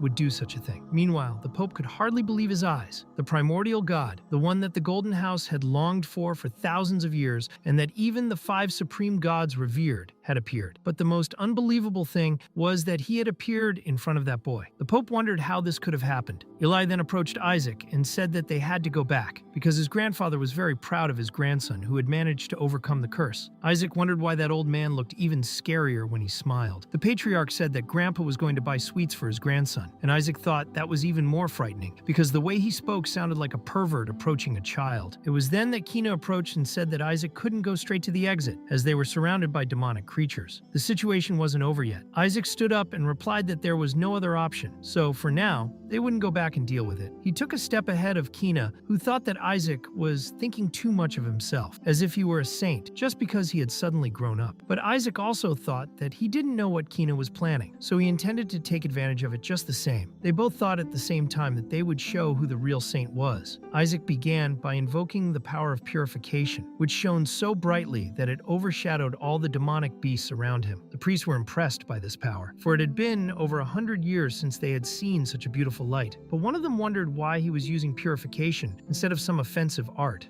Another priest explained that the power of purification also cleanses mana, which prevents those demonic creatures from being summoned again. But suddenly the monsters began to show off their muscles while their hair swayed silkily, as if to tease him. Isaac thought it would have to be that way. After all, it was Sala who had taught him that. When his purification art finally reaches rank S, he'll be able to kill demons instantly. However, even now, all the monsters began to feel pain at the same time. Kina tried to stand up for himself by telling them to get out of the way, because Isaac's art was nothing compared to his, but Isaac only replied by confidently showing his thumb. Kay, observing this, thought that Isaac could only use C-rank arts, but even so, he already showed incredible talent. Even so, Kay believed he was much better, and explained that he would be using a sacred art that hit multiple parts of the enemy's bodies and focused on the complete destruction of the creatures. But Isaac found it very funny, and Kina wanted to know if he had learned what those monsters were yet. Kina explained that they had very high regenerative abilities, and that you had to use really powerful attacks to kill them. However, Isaac didn't take it seriously. He said that Kina didn't know anything, that those monsters were just a distraction, and that the real enemy was hiding. So he started searching the core until he found a small cockroach. Kina was confused and asked what was wrong with that cockroach, but Isaac pierced it without hesitation, causing it to explode. He explained that this little cockroach was the real danger, as it spread a slow poison that affected people's brains until it killed them, all without them realizing that they were being poisoned. The Skeleton King himself had declared that he wanted to annihilate the Holy Empire. empire. And since the priest students were the future of that empire, the main targets were precisely them. When the others realized this, they all began to run in desperation. But Isaac noticed something even more worrying. All the monsters had been defeated at the same time, which indicated that the poison had spread widely in the air. The observer commented that this was the perfect moment for his master to shine, as he had the knowledge needed to purify all his colleagues. Isaac thought that he really was a genius and that this was his chance. But before he could act, the Pope appeared and stepped in front of him. He absorbed all the corrupted mana in the area, purifying it all at once. The Pope told them not to worry, because now everyone was safe. Isaac thought that everyone in the Pope's family was a real pain in the ass. However, there was still one last demonic wolf lurking. He was wounded, but when he saw that the child had attacked his king, he decided that the last thing he would do before dying would be to attack the boy. But Isaac slowly turned around and looked the wolf in the eye. The wolf was so frightened by Isaac's gaze that it ran away in panic. Isaac thought that those beasts were nothing in front of him. Kina witnessed the whole thing and was terrified. He wondered if Isaac had really frightened a demon with just his gaze, and concluded that it was completely impossible. Kina thought that the ability was so powerful that not even the Pope could use it. Later, at a meeting between the Pope and the patriarchs, everyone was discussing the information that had been leaked. They realized that this would definitely be a big problem for the future. They were investigating everything that had happened, trying to understand how the Skeleton King had managed to appear. This was about to become a scandal, since the Sacred Dragon barrier should have prevented the manifestation of an entity of that level. The next morning, Isaac was also reading the news and saw that the demonic invasion had only happened because the Empire's barrier had been weakened. As the Sacred Dragon is related to the Imperial family, the Pope wasn't held responsible, but Isaac thought that it was his fault, and that they only deflected responsibility because he was a coward. Gowel showed up to congratulate his nephew, saying he was happy that he was getting older, could read the newspaper, and had been ordained a priest. But Gwel showed no sign of being happy about this, while Hilai was extremely happy and proud. He commented that Isaac could now even speak fluently and that he could finally read the letter of the Skeleton King's curse. It was then that the patriarch entered the room and asked to speak to his sons in private. He asked Isaac to leave for a moment. When Isaac closed the door, the patriarch used a sacred art that created a soundproof barrier to ensure that no one outside could hear the conversation. Hilai asked if the matter was really so serious as to need this barrier, and Eli confirmed it, saying that he didn't even feel safe in his own office. The subject was Isaac. During the ordination ceremony, Eli had the impression that Isaac had been chosen by an evil god. The patriarch said that it didn't seem to be an ordinary god, because usually, when a god manifests itself, its emblem or characteristic color appears. Furthermore, the Pope himself had tried to kill Isaac during the ceremony. Hilai was shocked and asked if Your Holiness had really done that, and the patriarch confirmed it, saying that if it hadn't been an evil god, the Pope wouldn't have acted like that. But Gowel disagreed. He said that perhaps it wasn't an evil god, but an emblem of the Golden Faith. He explained that those followers were obsessed with purity and abhorred anything that wasn't absolutely pure. They would not tolerate it if someone from the Joshua lineage invoked a god that was revered by them. According to Gowel, considering the extreme reaction of Your Holiness, it was more likely that Isaac had invoked a god with whom only the Golden lineage could establish contact. Perhaps it was a god that not even the followers of the Golden Faith were able to invoke. Hilai agreed, saying that it made sense, but the patriarch asked if they really believed that Isaac had invoked a golden god. Gowel replied that he didn't, that he thought it was impossible. Even so, the patriarch ordered Gowel to contact the Pope's family to investigate and find out which god had contacted Isaac. Gowel asked why he should do this, and the patriarch replied that he would give Shuri an artifact, which made Gowel stop and think. The patriarch also stated that Isaac would be under special supervision. If he got the same result in the last test of faith, his career would probably be as a dark priest, which was not good for anyone. They thought that if anything went wrong, their whole family would be treated as a traitorous family. They would be collectively punished, exiled, and even excommunicated. Hilai thought he couldn't let that happen to his nephew, and the patriarch said they needed to avoid that fate at all costs. Later, Isaac and Shuri met with Hilai and Gowel. Hilai commented that they would soon be going through the apprenticeship and that the overseers, or rather the elders, might not be very kind to them because they belonged to the Joshua family. Isaac found this very unpleasant and thought it was like being back in the days when he served in the army. Riff explained that when they are apprentices, the apprentices work closely with the elders, and while trying to discover their own strengths, they learn what the real duties of a priest are, duties that are not taught within the academy. He said it was important to do their best because the final assessment would decide both their membership and the treatment they would receive. At the end of their apprenticeship, they would make a contract with God. Isaac asked if he could take part in the offering ritual, and Hilai wanted to know if he was really interested in it. Isaac said yes, he was very interested, especially in the execution of the Skeleton King's subordinates. Really was thrilled to hear this from his nephew and said that little Isaac's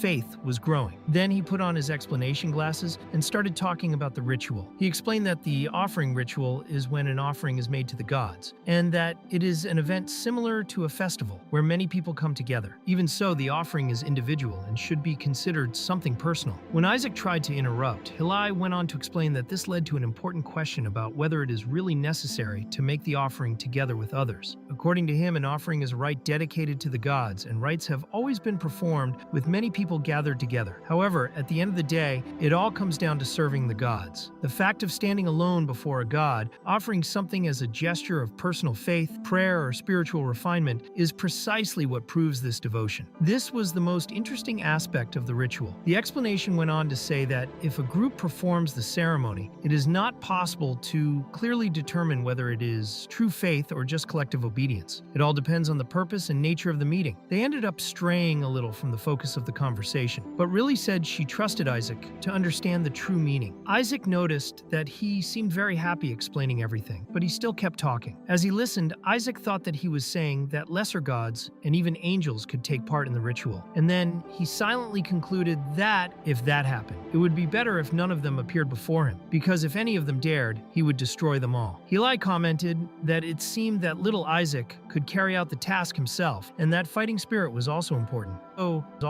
Gowl told his son that the team with the highest score would have the honor of executing the Skeleton King's subordinates, and asked him to do his best. Isaac was surprised to realize that this was a group project, but Hillai immediately wished his nephew well, believing that he would do well. Isaac understood that there was no other option, and decided that he would have to eliminate all the other teams, so he told himself that he would do his best. Hillai reflected, not believing that such a kind, gentle, polite, and affectionate child could one day become a dark priest. But Gowl, showing a certain nervousness, told her that during the ordination ceremony, he had asked her which god had appeared before him. He said he couldn't remember clearly, but that an emblem had appeared, and that it was so unpleasant that he wanted to vomit. They both realized that the god who had contacted Isaac was actually an evil god. Hillai tried to soften the blow, saying that some gods were just like that, and Gowl agreed, saying that what mattered was faith. Isaac said he wasn't too worried, but Gowl warned him that the Golden Cardinal wanted to get in touch with him. Isaac wondered what was wrong with that guy, when suddenly Kina appeared shouting for him, saying he had important business to attend to. Rala and Gowl were desperate to see his sudden arrival, and wondered why someone from the Pope's family had shown up there, since the whole family was present. Gel imagined that it was probably related to the evil god who had manifested himself. Kina approached Isaac, saying that he thought he was useless, and Isaac wondered if he had come all that way just to offend him. The observer burst into laughter as Kina explained that Isaac hadn't shown up for the last 10 years because he was training, trying to prevent his skills from mixing with those of the others. Now, after seeing his incomparable skills during the ceremony, he realized that it would be a waste of time if Isaac was just a priest's apprentice. Kina said he wanted him to join his training, along with his grandfather, so that they could go straight into the professional world without wasting time in that little gym. According to him, together they could behead the Skeleton King. Shuri watched from afar, wondering if this was some new kind of bullying, but concluded that it was too serious, to the point of causing goosebumps. He thought that if he were in Isaac's place, he would accept immediately. Isaac replied nonchalantly, saying that he didn't want to get ahead in life that easily, but would rather start as an apprentice. Shuri was relieved, remembering that Isaac had always been a bit crazy in the head. Kina insisted that he didn't need to worry about qualifying to be a priest, as he already had what it took to skip all the stages. Even so, Isaac refused again, firmly affirming his decision. Kina said that he could even take Shuri along, not caring, but then added that Shuri was on a completely different level to Isaac, which Isaac admitted was true. Shuri felt deeply offended by the comment, while Kina continued to praise Isaac's power, saying that he was so powerful that he had driven away a demon with just his gaze. The watcher commented that this was probably the effect of Isaac's intimidation skills. Isaac began to wonder if all this wasn't just because Kina wanted to learn his skill. Even so, he said that he was no longer interested, and that it was fine, because he didn't want to learn anything from the Pope. The thought of taking lessons from the Pope made him want to vomit. Kina was surprised, and asked what he had just said, but Isaac repeated it without hesitation, saying that he wanted to cut that bastard's head off. Before he could continue, the patriarch appeared and took Isaac on his lap, saying that his grandson was very busy, and that no one else should talk to him. Kina protested, saying that he was part of the Pope's family and that the Blue Patriarch couldn't stop him. But the Patriarch replied firmly that if Kina stayed close to Isaac, he would end up being contaminated by him. Kina was indignant and asked what that meant, while Isaac angrily thought that those bastards would pay for this, and that he would annihilate everyone in that damned family.